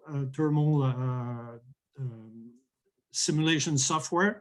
We used, amongst other, TEMW for some project, and for other project we used SV heat, so soil vision, the thermal conduction model, combined with the SV air to account for convection, where we're modeling convection system. All the models that were developed based on existing test site. They were calibrated using those documented test section. The model were used to develop design charts and equations, and these design. Essentially the model were generalized to a series of conditions, a wide range of conditions to develop those design charts and also design equations. And then once those design tools were available, they were validated using other documented test section. So all the project used essentially the same process. So first example here of something has been done. So it's a system to a design tool to actually to specify the albedo of the surface for paved road or paved airstrip based on the ITC. So the design chart that was obtained through that project is illustrated on the left, and you have an example here of an application on the right, where just a second here. So you have, in this chart, you have the interface temperature, which is -0.3, and that's the case of the reference section of the Beaver Creek test site. And the permafrost temperature is -0.6. So the difference in temperature is equal to 0.3. So if you don't add a safety margin, which is not given here in that example, you need to correct for an ITC value of 0.3. So if you look at the chart, you use the 5-meter thick embankment, which is the case for the reference section at Beaver Creek. Excuse me. You get a required correct albedo of 0.22. It happened that the albedo surface treatment section has an albedo of 0.23. As you can see, that albedo was adequate to correct the heat balance. So that's one example of an application of a design tool. Another case is the case of the effect of snow accumulating on the slope of an embankment. And here again, the way to mitigate that problem is to correct the slope, to change the slope of the embankment, to reduce snow accumulation by wind action. So another project was done to come up with a design tool. So again, the problem is very frequent and for cases where embankments are affected by crosswind. So snow accumulates on the downwind side of the embankment. The accumulated snow prevent heat extraction during winter. So that can be modified by modification of the geometry. So the slope angle. So you have the picture on the bottom left shows an example of such a protection system. And the chart on the right is the design chart that was obtained through that project, where you can actually specify the slope as a function of the interface temperature correction required. Other projects have worked on the capacity of heat extraction methods like air convection system and also air convection and heat drain to extract the heat and balance the heat budget in cases where you have unstable embankments. So again, air convection have been used in this project as a mitigation technique, and we produce a number of design tools for air convection and heat drain, which is illustrated on the right side also. So the first step of the process is, first of all, to assess a non-protected embankment. So here you have the design charts that tells you what will be to approximate the heat balance as a function of thermal gradient and also as a function of thermal conductivity of the ground. So the chart was validated, and you see here the validation point that were taken from the Tasiwak test site in northern Quebec. And excuse me. And looking at the chart, you can define stable conditions or unstable conditions. So a combination of thermal gradient being the difference between the temperature at the interface and temperature of permafrost divided by the depth. So you obtain the gradient, and as a function of embankment height, you can get an heat balance. Anytime you get heat balance value above 0, that means that your system is in the unstable zone. And if it's under 0, then you're in stable zone. So the capacity of a system to extract heat can be determined using an additional parameter that we define as the delta T, which is the difference between the mean annual winter air temperature, so the point that you see on top left of the screen. So winter air temperature, so it's when a convective system will be effective. So the difference between the mean annual winter air temperature and permafrost temperature is the gradient that will activate convection in the system. So based on that information, you can a series of design chart and design equation were developed for heat drains and air convection system. And you see here the example of the heat drain, where, for instance, if you have an embankment thickness of 4 meters and you have a delta T of minus 14.3, you will extract roughly about 3,000 kilowatt per square meter of ground with that technique. So that can obviously help to stabilize your system. So in order to apply those design tools, you need, first of all, you need the mean annual air temperature and the mean annual winter air temperature. Those two values are generally available from weather station. You also need the mean annual interface temperature and the permafrost temperature. And those two values can either be obtained using instrumentation in the existing embankment or on the design corridor, or by using thermal modeling. Example of effectiveness, you see on the left side of the screen, that's the case of the Tasiwak airstrip, where a gentle slope was applied, and the gentle slope was actually meeting the requirement for the design. And you can see here, after 9 years of monitoring, that the thermal gradient, or the thermal gradient has reverted from a positive gradient to a negative gradient, meaning that the system has successfully stabilized the slope of the airstrip. The example on the right is an air convection embankment that was installed at the Povonitic airstrip, also in Nunavik.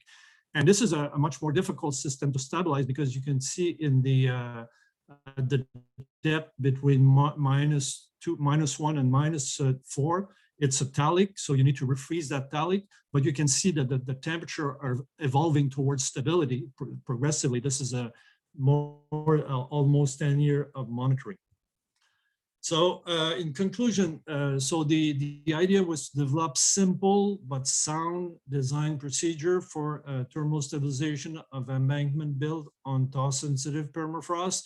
So the design was optimized as function of thermal gradient underneath the embankment or heat balance in soil underneath the embankment. Many stabilization techniques were considered in these in the program. It's not, of course, yet a robust method because there's not much performance data available before and after mitigation. So we, of course, need more sites to validate the method. So with that, I would like to thank you very much for your attention.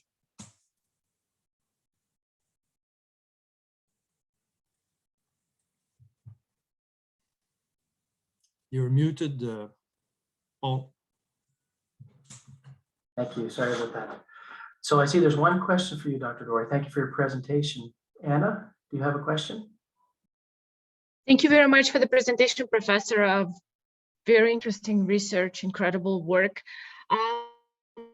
I understand from your design charts that they're still in the process or you'll publish them. And the second question is, did you consider, I know that the thermal and the water content are both very important.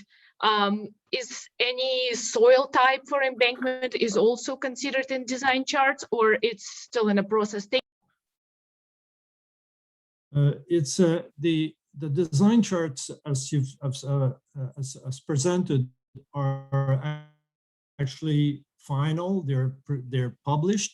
Of course, what we need is more sites to validate. We definitely need more validation of these design tools.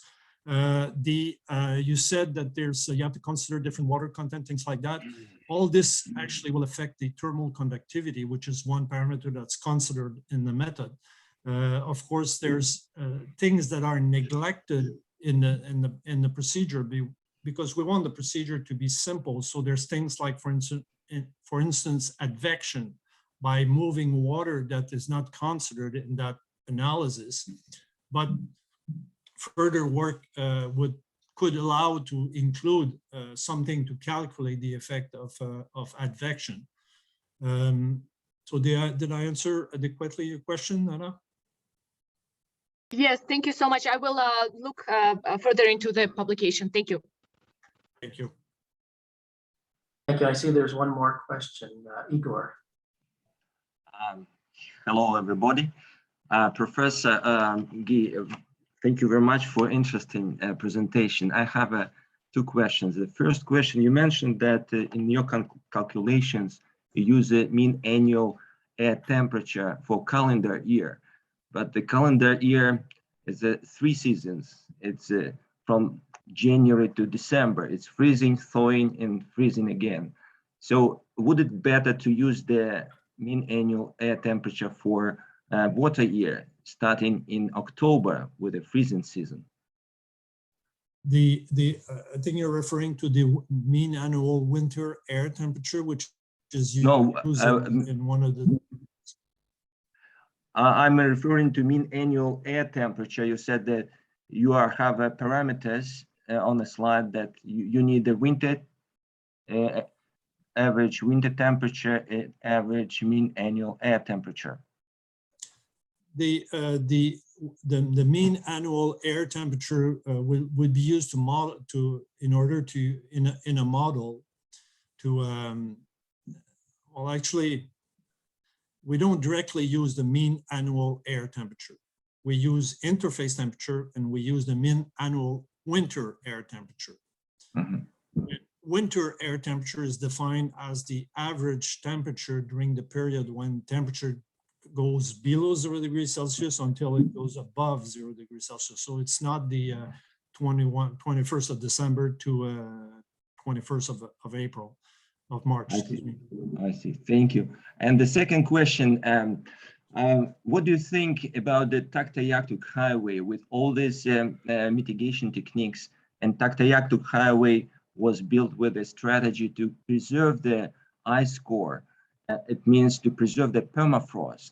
So I'm just wondering if any techniques you researched was applied to Taktayaktük technique, because the embankment itself as a passive mitigation technique probably wouldn't be effective to preserve the permafrost, especially during the climate change.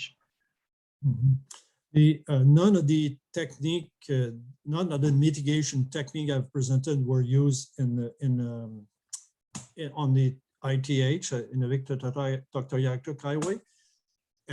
But you could use the design technique, like to look at what is the thickness, the effect of the thickness of the embankment on the heat balance. So you can play only with the thickness of the embankment as being one of the input parameter in the analysis. And if you cannot make it with the thickness of the embankment, if you require 10 meters to stabilize, obviously you need to do something else.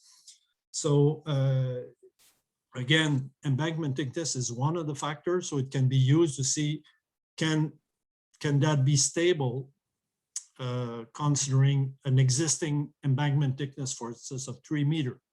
Like if you use a case on the ITH where you have thermal data, so you know the permafrost temperature, you look at the embankment thickness. You can, if you have data showing the interface temperature, you can also see what's the is it stable or not stable.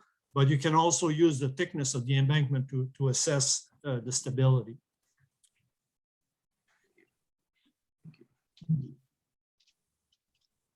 Thank you, Guy. Just would like to note, I think, as we're going through this, we are behind schedule, so I encourage everyone participating to stay on the line. I'm not wanting to stop any conversations. I think this is great, but we are going to be going over time. Our next speaker is Derek Cronmiller, and he's a permafrost geologist with the Uconn Geological Survey. His expertise lies at the intersection of permafrost and terrain science. Derek's currently working on establishing a geohazard program for Uconn's transportation corridors and expanding community hazard mapping to cover all Uconn communities that are at a high risk of permafrost thaw. Thank you for participating today, Derek. Thank you very much. Share my screen here.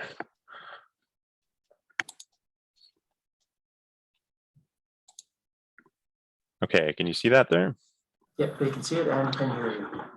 Excellent. Thank you, everyone. Yeah, as Paul mentioned, I'm going to be talking about some work I've been doing on the geohazards, sort of the transportation corridor hazard evaluation program we're undertaking in Uconn. I'm going to talk about some advances we're making towards modeling the runout and quantifying the impacts of active layer detachments. A brief overview of the Uconn Geological Survey's permafrost program. First, as Paul mentioned, we're working on community hazards mapping, and right now, currently working on the communities of Beaver Creek and Whitehorse. Second objective, we're sort of, and the one I'll talk about is Geohazards mapping program for the major transportation corridors. And this exercise that I'm going to show is sort of part of our prioritization for areas for targeted study. And then finally, just a little advertisement is we're about to launch our Uconn permafrost database, which will make public all the ground temperature data, geotechnical data, and footprint papers and reports that we have for permafrost in Uconn. So a lot of recent work has been focused on modeling the susceptibility of terrain to the initiation of active layer detachments. It's trying to answer the questions of where and why active layer detachments may occur, but fairly little has been done to try and model the run out of these. So if they actually occur, what's the impact of that going to be? So how much volume is moving and how far is it moving? So to do this, we're sort of modifying an existing model that was just released this year that models shallow landslide and really is focused on flow type slides. This is a model developed by Guthrie and Beffus, Stantec. And so we've chosen to modify this model because the active layer detachments move in a way that's fairly similar to flow type landslides. but typically move at much lower slope angles. So we're modifying the existing structure of this, but we've chosen it because it has sort of rules that are set up to limit the erosion depths, but also limit the initiation depths of the failures, which it provides a really good proxy for active layer thickness.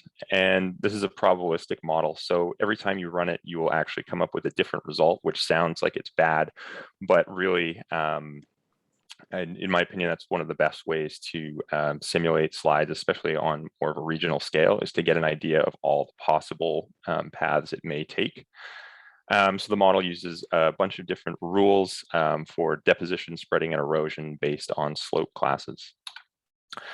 So one of the test sites that we use to calibrate this, so far, this is actually using the existing model rule sets, is in Eagle Plains, so northern Uconn. This is adjacent to, but not in the same catchment as the Dempster Highway.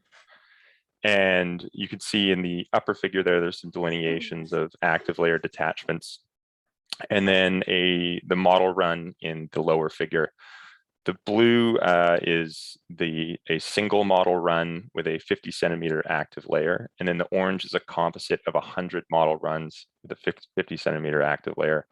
So that's sort of the range of possible runouts you might expect if it were to occur 100 times in the same place.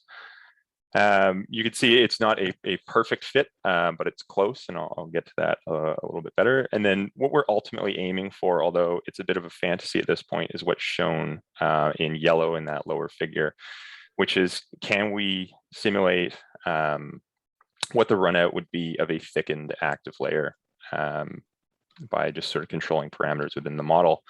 So to validate this, we sort of plot the magnitude frequency distribution. The actual active layer detachments in the Eagle Plains area are in green, and they're sort of separated into sub-burned and unburned categories in orange and blue. And then the model run is shown in black. And so it's a fairly good fit, but there's a little bit of work to be done. It overestimates the size of some of the smaller active layer detachments. And then on the right, you can see another method that's Biguera's method, figures from another paper, but it's called the confusion matrix method, maybe appropriately titled that. You can see it's good efficiency and specificity of the model, but the sensitivity is a little bit off. And what that indicates is that there's some areas where the slide's actually impacted that the model doesn't pick up, and it's not as bad as it looks. One of the issues that you see there is that because we're using post-event surface models, there's actually diversion of the modeled slide around the real life deposit. So from that calibration, applying it to we calibrate it with, I believe it's about 160 landslides, still using this older rule set, so it's not perfect. And then applied it to an area where we actually have active layer detachments that are impacting infrastructure in Uconn. So the Dempster Highway at the Ogilvy River, this is around kilometer 240, about there. There's numerous active layer detachments after a wildfire in 2017. And many of these active layer detachments, because they removed the insulating surface mat, actually ended up initiating retrogressive thaw slumps, as some portions of the slopes have considerable ground ice. So the largest of these active layer detachments impacted and temporarily closed the highway at kilometer 243. That was in July 2018.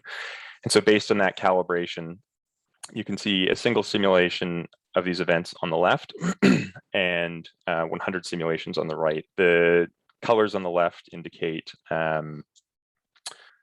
depth of erosion, transition, and deposition. These are a bit of a fantasy at this point because it has not been properly calibrated based on active layer detachment I guess, yeah, data sets.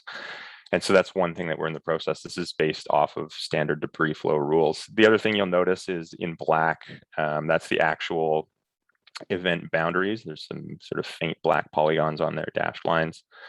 And one thing is the flow paths actually go in a slightly different direction on some of those slides. And what that has to do with is that we're actually using the Arctic DEM, which is a resource that's available to everyone.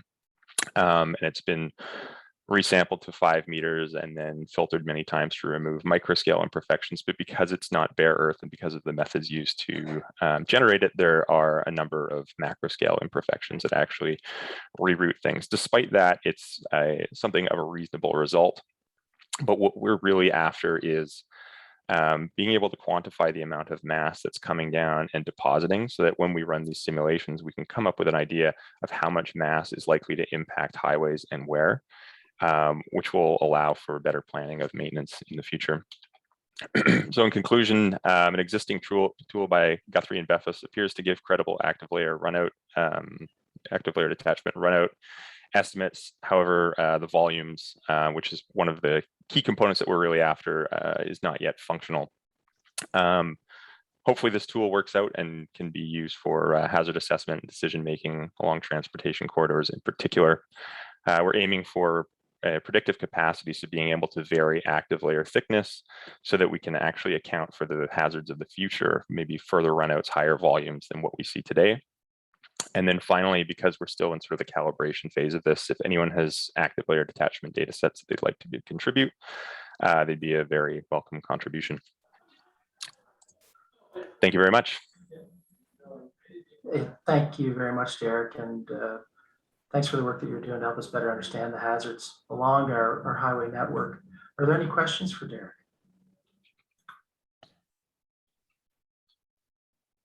Great, thanks, Derek. Our next presenter is Dr. Christopher Stevens. He's a geocryologist with 18 years of experience working on Arctic and subarctic projects in permafrost environments. He specializes in permafrost and ground ice characterization, periglacial geomorphology, thermal analysis, and numerical thermal modeling. He's worked widely in both terrestrial and subsea permafrost related to transportation infrastructure, mining, oil and gas projects in the USA, Canada, Russia, and Greenland. His experience has included terrain and climate analysis, baseline permafrost characterization, development of permafrost stabilization techniques and thermal covers, and thermal design of infrastructure, including frozen core and frozen foundation dams. He's also been involved in the design of northern monitoring programs for feasibility studies in the development of ground-based geophysics and remote sensing applications for linear infrastructure. Welcome, Chris. Looking forward to your presentation. Yeah, thanks, Paul. Can you hear me okay? Yes, yes, I can. Okay. Yeah, I apologize. I don't have video capabilities today, and I'm hoping that my internet connection holds strong here. It doesn't cut out on us. Paul, if you could let me know when you can see the presentation come up. Yeah, your presentation is visible. Okay. Okay, thanks, Paul, and I appreciate the opportunity today to present a brief overview of the Dry Creek Permafrost Stabilization Project, which is a site located in the Yukon territories of Canada. And this project was developed with the government of Yukon, Highways and Public Works, and supported by Transport Canada. And it's in collaboration there here with my co-authors on the presentation, Dries Mohammed from government of Yukon, and also Kaisa Elmer that's now with SRK Consulting. So the Dry Creek site, it's located along the Alaska Highway in the Yukon, and it was identified as being vulnerable to climate change due to warm, degrading permafrost and the presence of massive ground ice in the foundation beneath the highway embankment at this location. The site I'm going to talk about today, it's also represents for Canada a highway test section where ongoing monitoring is underway to evaluate performance of the thermal design that's been implemented at the site and to potentially contribute to similar designs in the future where it makes sense. So today I'm just going to give you a brief background information on the Dry Creek site, the approach that we adopted to stabilize permafrost in the foundation beneath the existing highway embankment. A little bit of details on the monitoring system that's been installed at the test section, because I think it really does bring quite a bit of value going forward, and development of highway transportation infrastructure in permafrost settings, and then also talk very briefly on some initial thermal performance data that we have coming back to us. So the Dry Creek site, as I mentioned, it's located in the Yukon. It's along the Alaska Highway, pretty close or near to the US border with Alaska. The site, as you can see, it's shown on the air photo on the right-hand side of this slide as a solid red line. And this test section extends across a glacial fluvial deposit that was originally developed in the mid-90s as a borrow source for construction material by the Yukon government immediately prior to construction of the current highway alignment in this area. The general stratigraphy at the site, it's glacial fluvial sands and gravels that are underlain by a silt, possibly of glacial lacustrine in origin. And as I made note of early in the presentation, there is massive ground ice. And this ground ice was first, as far as I'm aware of, was first recognized during development of that borrow material in the mid-90s. Later on, we've reviewed existing geotechnical borehole logs and identified, once again, there was massive ground ice, and others have made similar accounts. The ground ice you can see on the bottom left-hand photograph from the mid-90s of some of that excavated ground ice. And more recently, it's been confirmed through direct drilling, so sonic drilling, that the ground ice in some locations is at least 9 meters in thickness. The permafrost temperatures within the right-of-way near this site have been monitored by the Uconn University and Fabrice's group that you heard from earlier. And they suggest that the warm permafrost in the right-of-way is greater than -1 degree C. And then more recent ground temperatures prior to construction beneath the embankment are typically warmer than -0.5 degrees C. So a number of options for stabilizing permafrost at this location were evaluated. In the end, the design selected specified the installation of sloped or inclined passive thermal siphons to be installed beneath the existing embankment. And you can see a field photograph of the section after construction on this slide. We did complete some preliminary thermal modeling and preliminary design work that was followed by detailed design and updates, as well as issue for construction drawings. And then the Yukon Highways and Public Works assumed engineering oversight during construction for this project. If you look at this slide, you can see a typical cross section, and the blue line, a solid blue line, is indicating where the thermal siphon evaporator pipe is installed. It's installed at approximately 11.3 degrees below horizontal. And then that turns into vertical piping as in the condenser section of the thermal siphon. And the field photograph is showing you the above the final grade condenser and surface radiator of those thermal siphon units. The design did specify 58 of these thermal siphons be installed with a 7-meter offset from each other. As part of this test section, there was a monitoring plan developed, which I think is very important to at the front end to define what needs to be monitored, inspected, and to make sure that we're getting full value from this test section. It did include site inspections and also some instrumentation to evaluate thermal performance of the design that has been implemented here over time. And in general, I'll just talk about this pretty briefly here, but the monitoring consists of, at least the instrumentation, of 2 representative sections where there's ground temperatures vertically installed beneath the center line, the shoulders, and midway down the side slopes of the embankment. These ground temperature cables extend down into the foundation as well. And then there's also a inclined thermistor cable that's installed on the evaporator pipe of one of the units. There's also a site meteorological station with a limited number of parameters being measured. And we have, as Guido Ray was talking about in his presentation, there's a nearby Beaver Creek test section where there's additional meteorological information being collected. So this is pretty early since construction was completed, but we have been monitoring, as I said, conditions, and we're starting to get this information to help us evaluate what the performance of the system has been.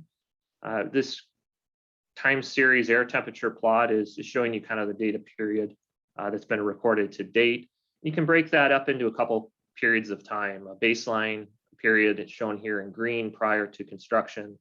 And then we had construction and some temporary installation of the radiators, followed by the purple zone, which is the performance monitoring period. So this really represents this monitoring period that represents the first full winter that we've had where the system has been constructed per the design. To date, we've measured an expected thermal response of the thermal siphon evaporator pipes, as shown by this blue time series temperature plot in the lower right-hand corner of the slide. The data is indicating immediate ground cooling once the air temperature becomes less than the ground temperature. The thermal siphon activation periods are shown there and highlighted in blue. Those blue zones. Typically, the thermal siphons at the site, at least for the last year, or for this year, were active from October 14th through April 13th. So we have about a 6-month period of time when these thermal siphons are active. And then the average ground temperature along the pipe has been -8 degrees C with a minimum of -15 degrees C.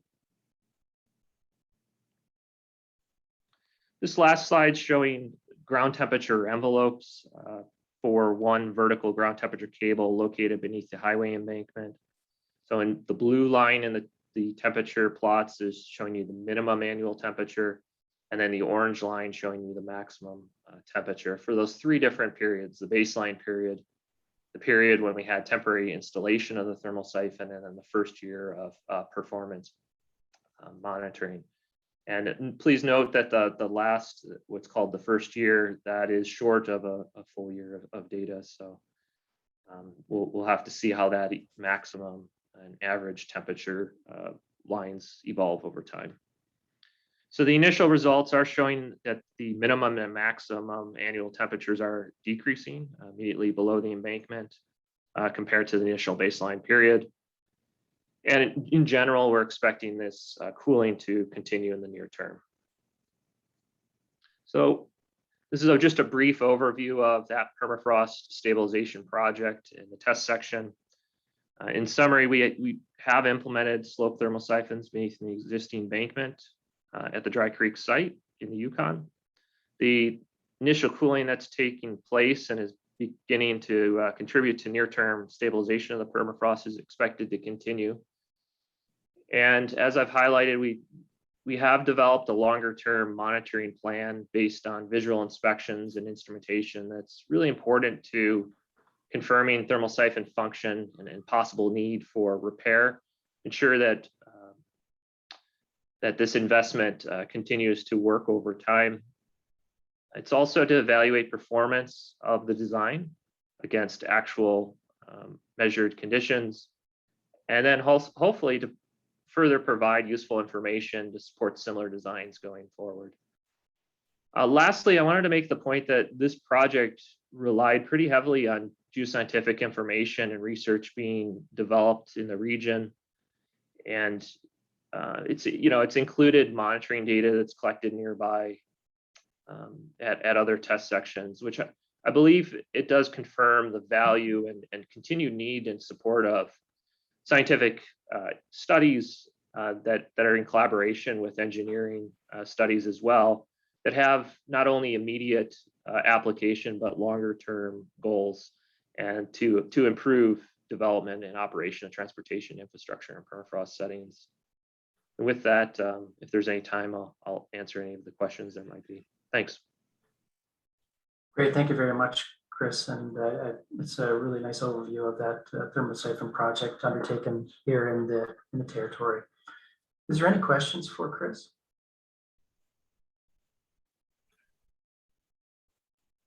I see one question. Okay. No? Okay, thank you very much, Chris, again. Thank you, everyone. So up next, I'm very excited to hear from Dr. Mikhail Zeleniak, who is the director of the Melnikov Institute of Permafrost of the Siberian branch of Russian Academy of Sciences. He has a Doctor of Geology and Mineralogical Sciences and is a specialist in the field of regional geocryology and permafrost geothermics. He has published 300 scientific works, including 5 monographs, 2 of which he authored. He's also a professor in the Permafrost Science Department of Geological Prospecting at the MK Amazov Northeastern Federal University. Through his work, the International Research Center for Asian Cold Regions Environment and Engineering was established and is successfully operating in conjunction with the Northwest Institute of Ecology and Natural Sciences of the Academy of Sciences, Natural Resources of the Academy of Sciences in Lanzhou, China. Dr. Zeleniak, I'm certainly looking forward to this presentation. Thank you.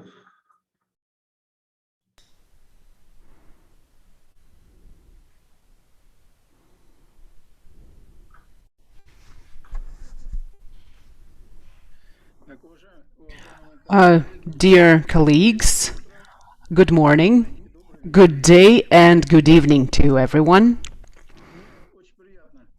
It's a pleasure to take part in this session because I'm really interested in all of the issues verbalized related to geocryology and using geophysics to create monitoring systems of monitoring in cryolith zone, and of course modeling.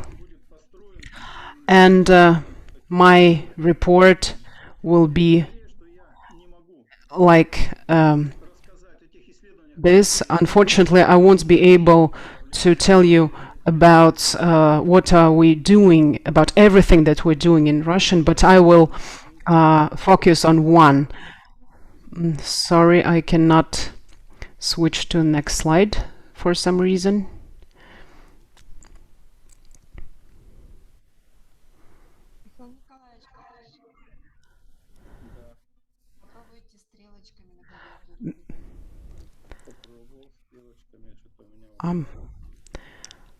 I am trying to solve this. Now I have a pause of demonstration. Thank you. So the prospects of social and economic development of northern regions are linked to resource development and, of course, reliable transport network. And roads are very complex engineering constructions in very complex conditions. And stability of motorways is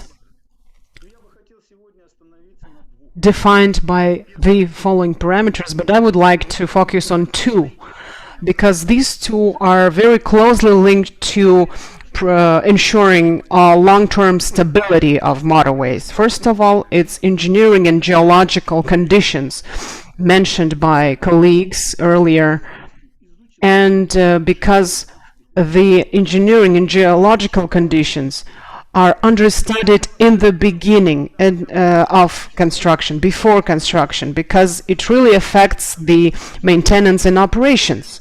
Because the next stage is when everything will change, permafrost conditions will change when we use the road. Because we might dream, but nature and climate is changing. And in the regions of permafrost, ice is a ground-forming mineral, and all the problems related to ensuring stability of roads in cold regions are related to this mineral and its patterns that occur in the north, and not only in the periods of climate change, but even during stable periods, when we have changing precipitation, seasonally thawing layer, and this is one of the main challenges. Of course, we should study where to construct the road and how. With the current distribution of permafrost that we see, these are the territories covered by permafrost. Of course, we have to study it further. What are underground ice?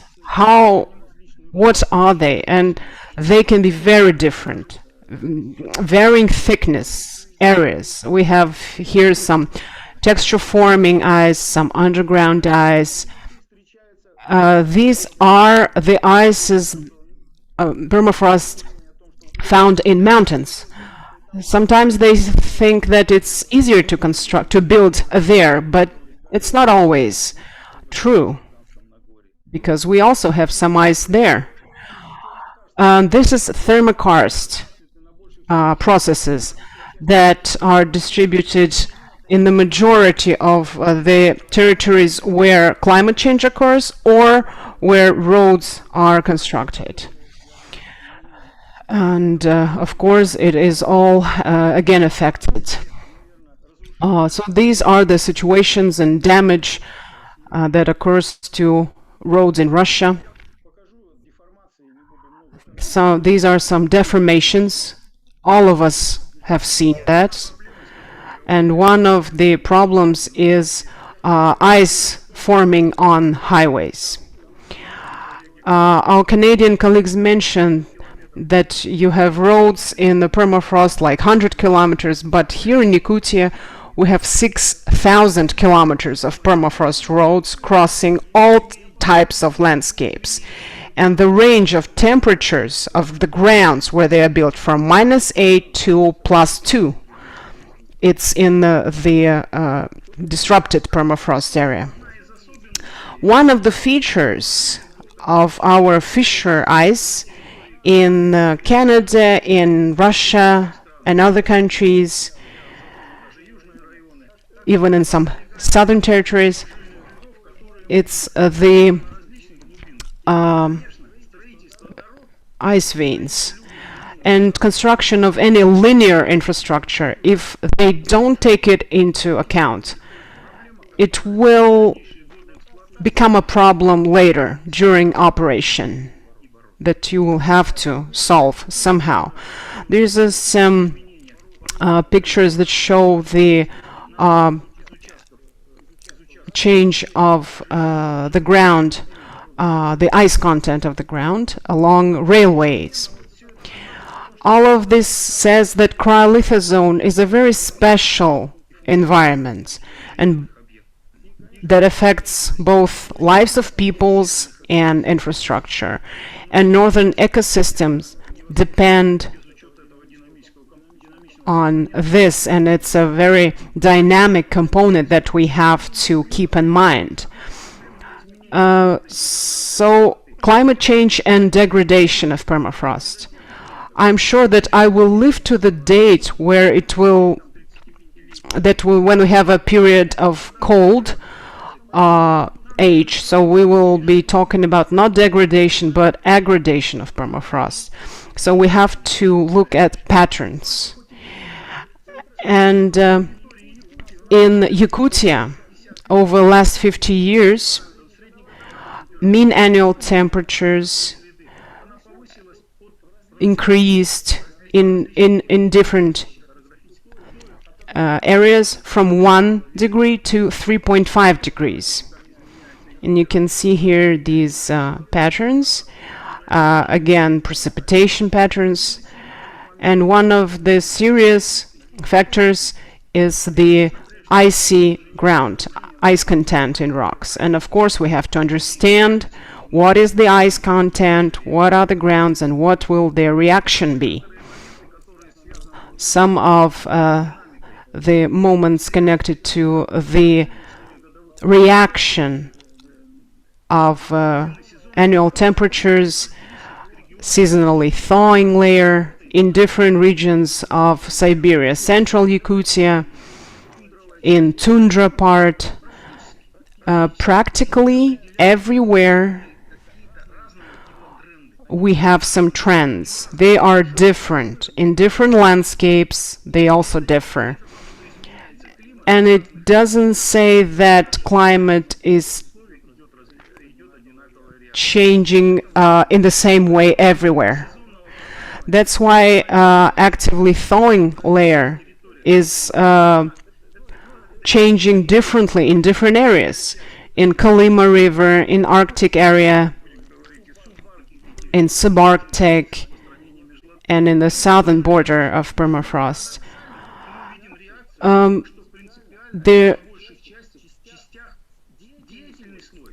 active layer has some trends to increasing, but sometimes decreasing as well.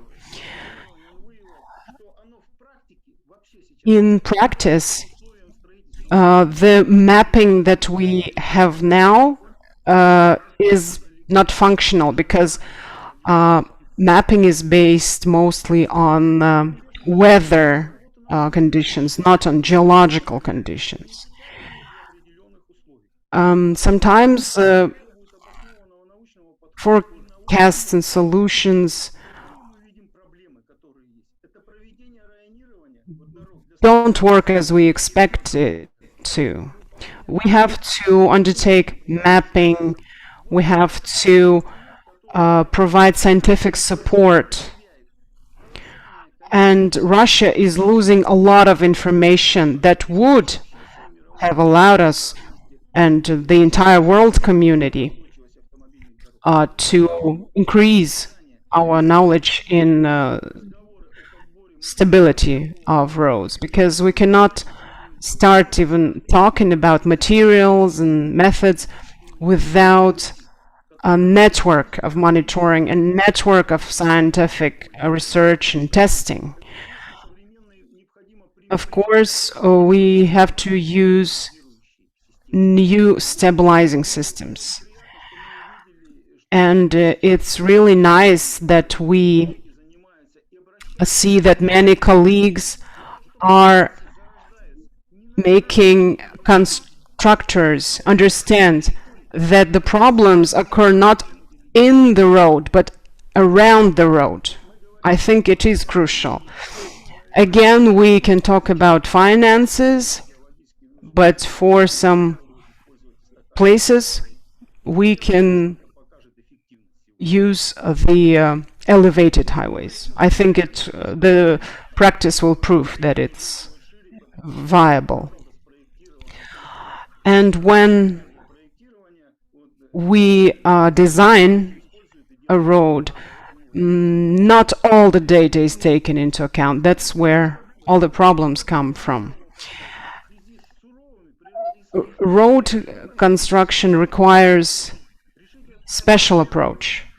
We cannot solve these problems one by one. We have to create networks of test sites.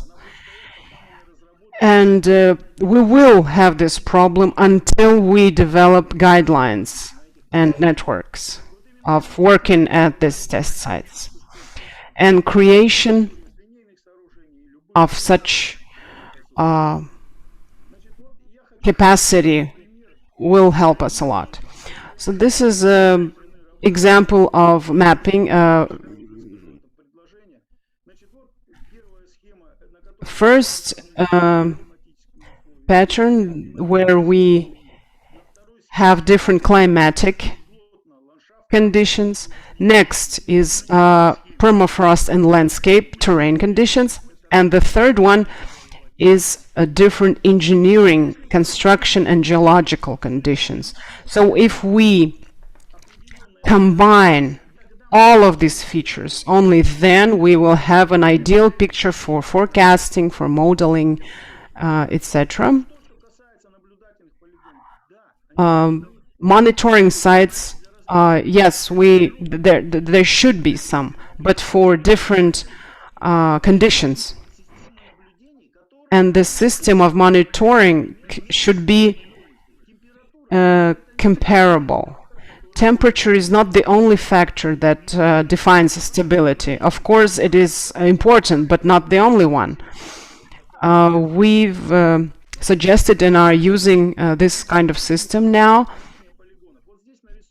And here we have a scheme of creating a central test facility, maybe a global scale test facility,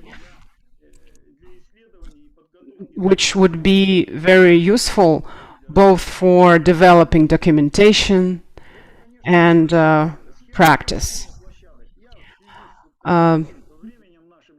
Unfortunately, we don't have a lot of time, so I will just mention that there are some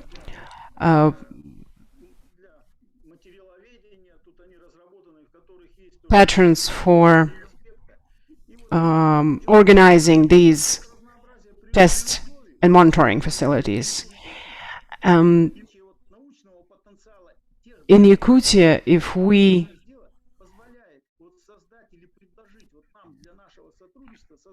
take into account all of these factors, and if we create such a test facility here in Yakutia, it will be very good. So first of all, what do we have to do? It's regionalization. Second is launching an international test facility. It's very feasible, and Yakutia is a very nice place for that because we have Arctic and subarctic, taiga and tundra zones. So it's when we combine everything, then we can come up with a model for the entire cryolith zone. Next, new building materials. Because there will be new materials, there will be new construction guidelines, there will be new control systems, and it will cut costs. And we also have to launch a school for designing such roads.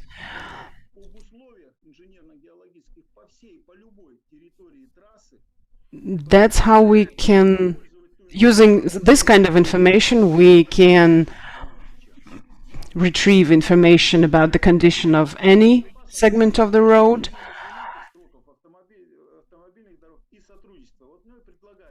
What we suggest is to support the initiative of the Russian Permafrost Association to create a test facility for ensuring stability of roads. And I, as a permafrost scientist, can assure you that in Yakutia we have all the conditions and we can use all of them. We cooperate with our international colleagues, for example, Canada, China, and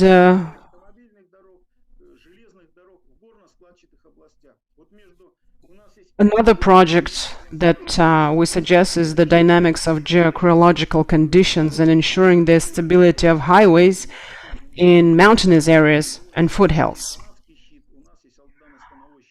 In Canada, they have very interesting shields, and we have some. Probably within this program we could cooperate as well. Geophysics, modeling, everything. Thank you. Thank you very much, Dr. Zelezniak.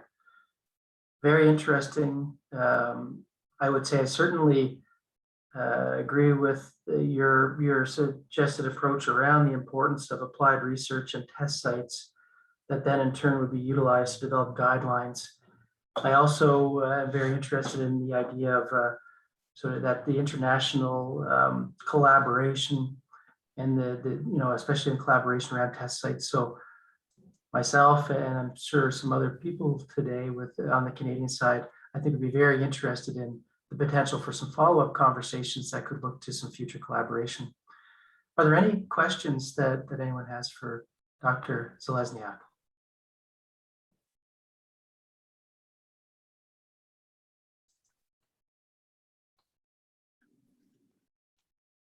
У меня есть вопрос. Да. Институт Европы, Журавель Валерий Петрович. То есть директор большого, интересного и уважаемого института. Скажите, пожалуйста, в какой степени вот проблемы мерзловедения, которые вы обозначили, сейчас учитывается при создании северного широтного хода, да, такого большого, мощного проекта, который мы должны завершить в ближайшее время. Там где-то 700 километров. That should start. And when the construction of Northern Latitudinal Passage started, they offered us to develop some guidelines, but there was already a team that was working with them. But we are not working directly with this Northern Latitudinal Passage. So unfortunately, I'm not ready to answer that question. But at least there was an attempt to cooperate, but it was more related to Western Siberia than to Eastern Siberia. Thank you.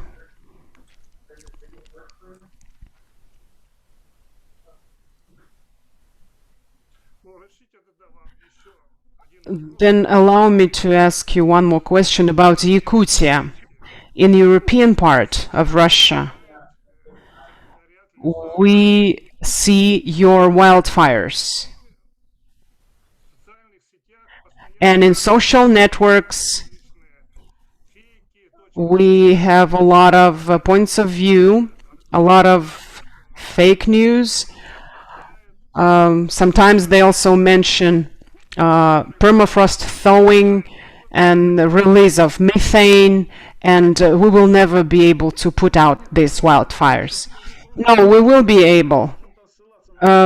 Yes, we can refer to climatic factors, but I will tell you this year, the temperature of air in May and June and precipitation in May and June was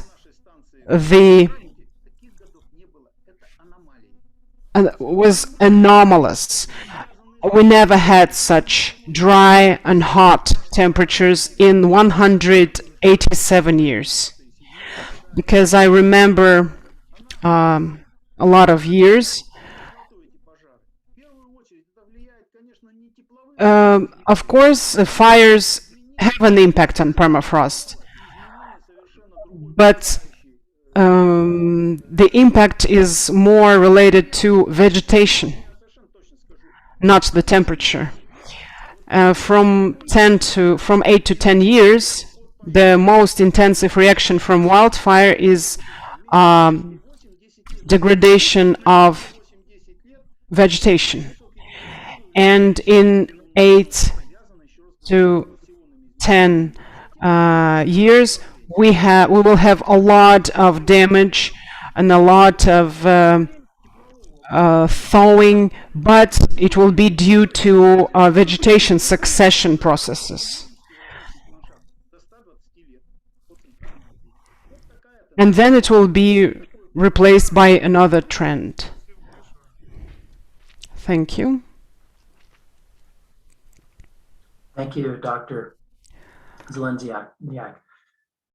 Our next and final presenter is Dr. Anatoly Brushkoff, and he's the head of the Department of Geocryology at Moscow State University. He has over 35 years of experience in teaching diverse studies of ecology, permafrost, and geological science. He is the author of about 200 scientific and educational works, including 19 monographs and textbooks. The research of Dr. Brushkoff is focused on the study of heaving, mass transfer processes in freezing and frozen rocks, saline frozen rocks of the Arctic coast, gases and microorganisms in permafrost, and the stability of buildings and engineering structures in the permafrost zone. He organized and conducted field expeditions in the harsh conditions of the Arctic coast, Tiananmen North, Yakutia, Alaska, Canada, and Tibet. His academic experience includes lectures to students of Moscow, Tiananmen, and Hokkaido universities, and a number of research projects in Russia, Japan, Norway, and Alaska. Thank you for participating today, Dr. Brushkoff. I'm very much looking forward to your presentation. Thank you very much, everybody, for the opportunity to have a presentation here. And I'm very glad to see also the Professor Byrne and others I know for many, many years. So let me start. I'll be talking about roads in Western Siberia. Just a second, I have to start to present it. So can you confirm it's visible? Yes, Dr. Brushkoff, it's visible, and I can hear you clearly. Thank you. Thank you very much. So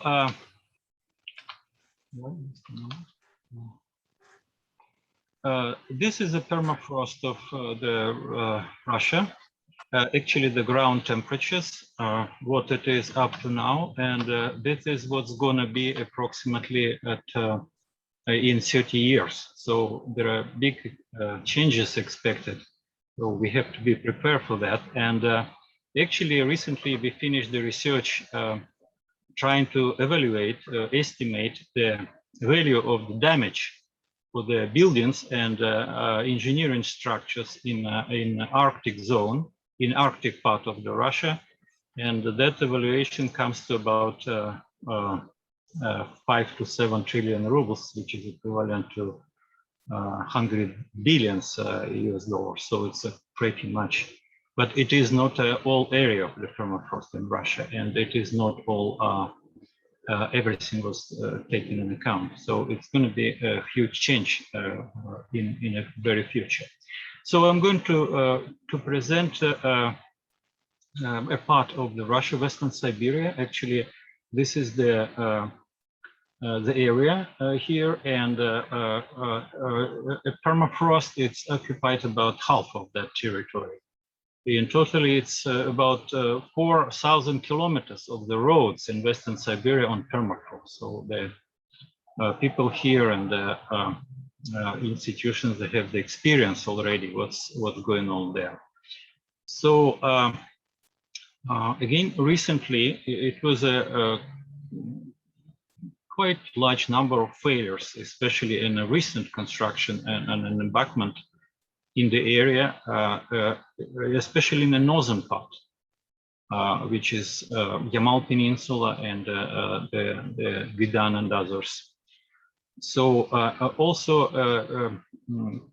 processes, permafrost processes were also participated in, affecting the embankment in the area, and especially the thermokarst was probably most important, and collection of the water near the slopes.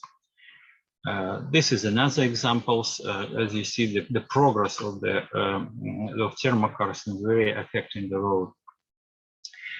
And this picture actually was taken just 3 days ago. This is one of the biggest roads in a permafrost in Western Siberia, connecting two largest cities, Nadim and Salihar, about 350 kilometers. So as you can see, just newest highway was also affected of the permafrost thawing and subsidence of the base and the embankment. Modern technologies, they're actually developing. And for example, here, roads on the Bovanenkovo gas field, on those roads, the geotextile and like metal nets and other tools were used to have those roads stable. So now we have a good examples. Also, monitoring of permafrost processes is an important part of the road management. As you can see here, so slumps are developing on those photos. And the two actually big questions when we construct the roads in those areas. The first, we have to consider the consolidation of the ground in a body of the embankment. And also we have to monitor and calculate and forecast the position of the permafrost table. So two major things have to be taken into account. So there are a few approaches which are used to have that stability of the embankment. So you can see here, but as soon as we don't have much time, let me go further. And there is also methods which are used in our country to have those embankments stable, as well as the studies of the properties of the soil is very important because of the bearing capacity of soil in different stage and different type is changing. So we have to monitor them in an embankment. Thermosiphons, one of the methods which were now used more and more in roads in the Western Siberia, and in most cases, it's actually we have a good experience applying them on those roads. And also important part, it's calculations and modeling of the thermal regime of the permafrost. Actually, in our department, we have our own software, which is actually have an advantage because we have a database of the ground, snow, and vegetation properties. So we use it to make those calculations for the projects in the Western Siberia. So again, it's one of the let's say the unsolved problem. It's snow accumulation and the forecast of the snow accumulation and the actually effect of the snow on the slopes. Collecting near embankment. So that's one of the key questions to calculate and forecast the permafrost temperatures and actually stability of the embankments. And also there is a beneficial use of the dredged sediments in road engineering. It's a relatively new methods which are widely actually used in the Western Siberia to construct the roads, especially in gas and oil fields. And actually, the construction of those roads in Western Siberia based on a technology which includes a number of the steps. Sorry, it's a slide in Russian, but I just make a few comments. So first, we have to take care of the soil moisture and soil actually properties and consolidation of the soil. So we have to at least to remove the water or prevent the frost heave. Then we have to actually make suitable density of the grounds. Then and as a final step, we have to have the temperatures which are suitable for those embankments. So we have to use some tools or applications or any like thermosiphons or the like thermo isolation to prevent the changes of the temperature. So all those techniques and all those steps have to be taken into account. Plus, of course, we have to make and take into account the global change. So at least we have trends, and now in most like for example, Gazprom and other companies, they use those trends to make calculations, forecast calculations, and take that account for design. So as a conclusion, well, those the roads, they require the certain technologies adopted to permafrost behavior, and I think the exchange of our knowledge and the cooperation in this area would be very important. And again, I think the important part is to climate change and permafrost forecast should be taken in the design calculations as a you know, demanding, like say as a demand, and also the permafrost monitoring, and one of the key questions as already discussed here. So thank you very much. Thank you. Thank you very much, Dr. Brushkoff.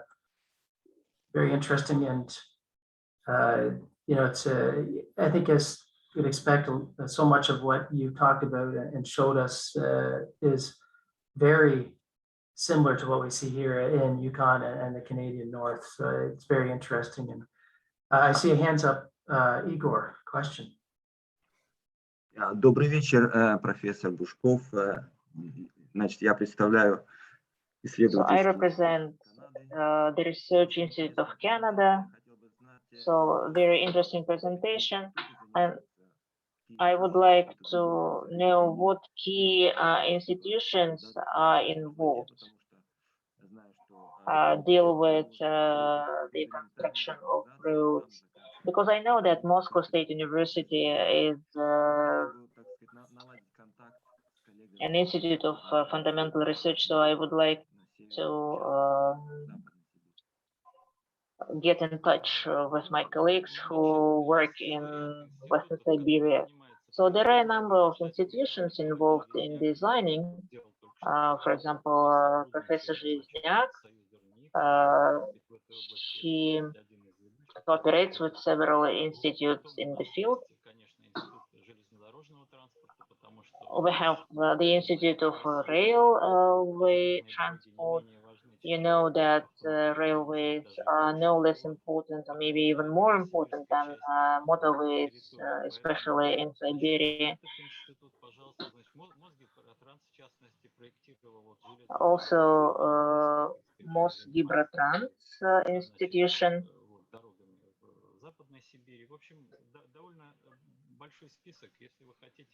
So it's quite a long list. You just write to me and I will answer.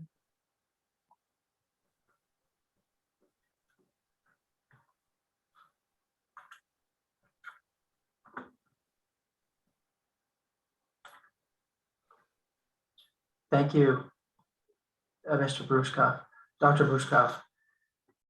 I guess it's, although this our session today has gone over time, I am very, very pleased, and it's been a very interesting 3 hours, and I certainly am interested here about the similar challenges that are faced by both Canada and Russia, and really see a number of opportunities where relationships can be developed to share information and look at future opportunities for collaboration. And I am personally certainly interested in having some of those discussions with the Northern Forum if some opportunities are available to continue sort of developing this relationship. Dariana, any further comments that you would like to add?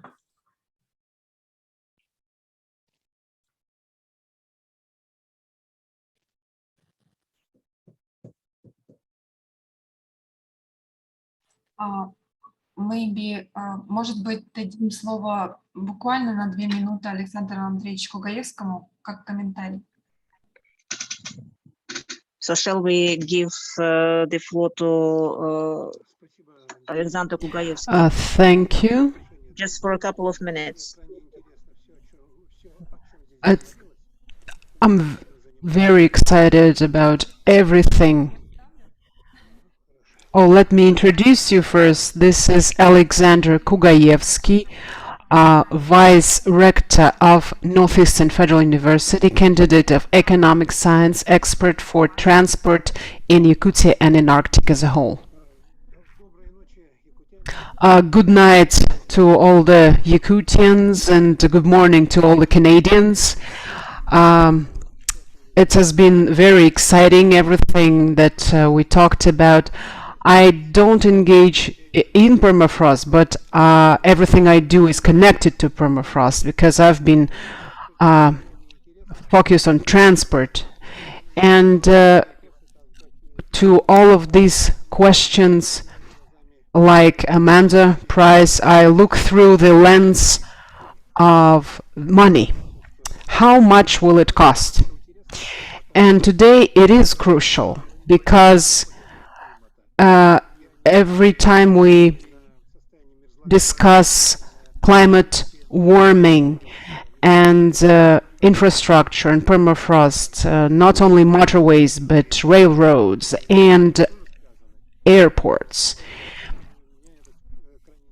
for me it is very interesting what will happen next. Where will all these processes go? And where the technologies of construction develop, and will they be able to cope with all the challenges? The economy of the North depends on it, and that's why I'm waiting for results. I'm very excited about our technical future and scientific future. Thank you. I will be very brief. Thank you, Alexander. And now, if my co-moderator allows me, I will also have some concluding remarks as a co-organizer of the Northern Forum. I am Dariana Maximova, the Deputy Chair of the Northern Forum. I would like to thank Paul Murchison and Department of Transport of Uconn for their standing interest and support. We've been online for entire summer to organize this conference, and we had some beautiful speakers from Canadian part. So I'm very grateful to Uconn government for uniting us all today. And I start believing that we will be meeting more often and we will carry this work into reality. Of course, Northern Forum is willing to support any of your activities, and we will link you to our regions, and we will send out the information to all of our participants, and you will stay in touch. And of course, I would like to thank the Embassy of Canada here. We have here representative, and Northern Forum is extremely grateful, and we hope for further support of our activities together with Canada, including Uconn. We are already discussing our next events. We would like to hold a series of meetings based on the platform of Northern Forum, among others. And I would like to invite all of you to our key event, which will occur very soon on September 27th through 30th. It will be held both online and offline. It will be Northern Sustainable Development Forum. And the main topic of this year is climate change and permafrost response. I think it's your topic, and we will send invitations to all of you. So please participate as audience or speakers. You're very welcome. And the suggestion that we heard today, the cooperation of Russia and Canada for studying permafrost all around the globe. Thank you very much. And Russia and Canada are really close, and we have to continue our cooperation in science, and I think science is capable of doing that. So I give the floor to Paul for final remarks. Thank you very much, Dariana, and thank you very much to Canadian and Russian speakers. This has been a great event. And I do look forward to helping and participating in future events where we can share really useful information like we did today.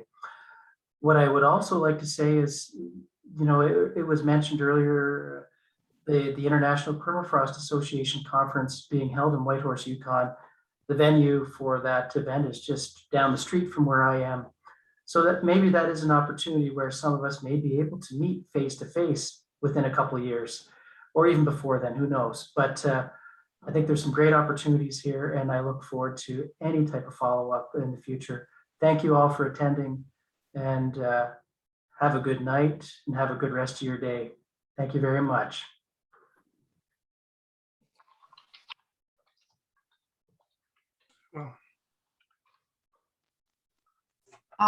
Возможно, мы можем сделать фото совместно. If it's possible, we could make some group photo of our screen while we have some of us with us. It's a very good idea.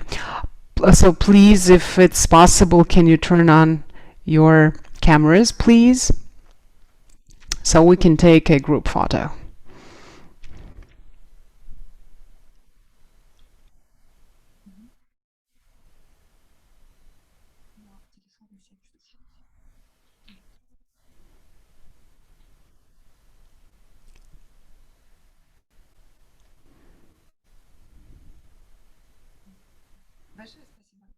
Thank you very much.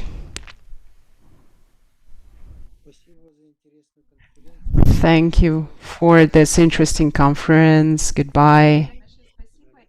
Thank you. We'll stay in touch.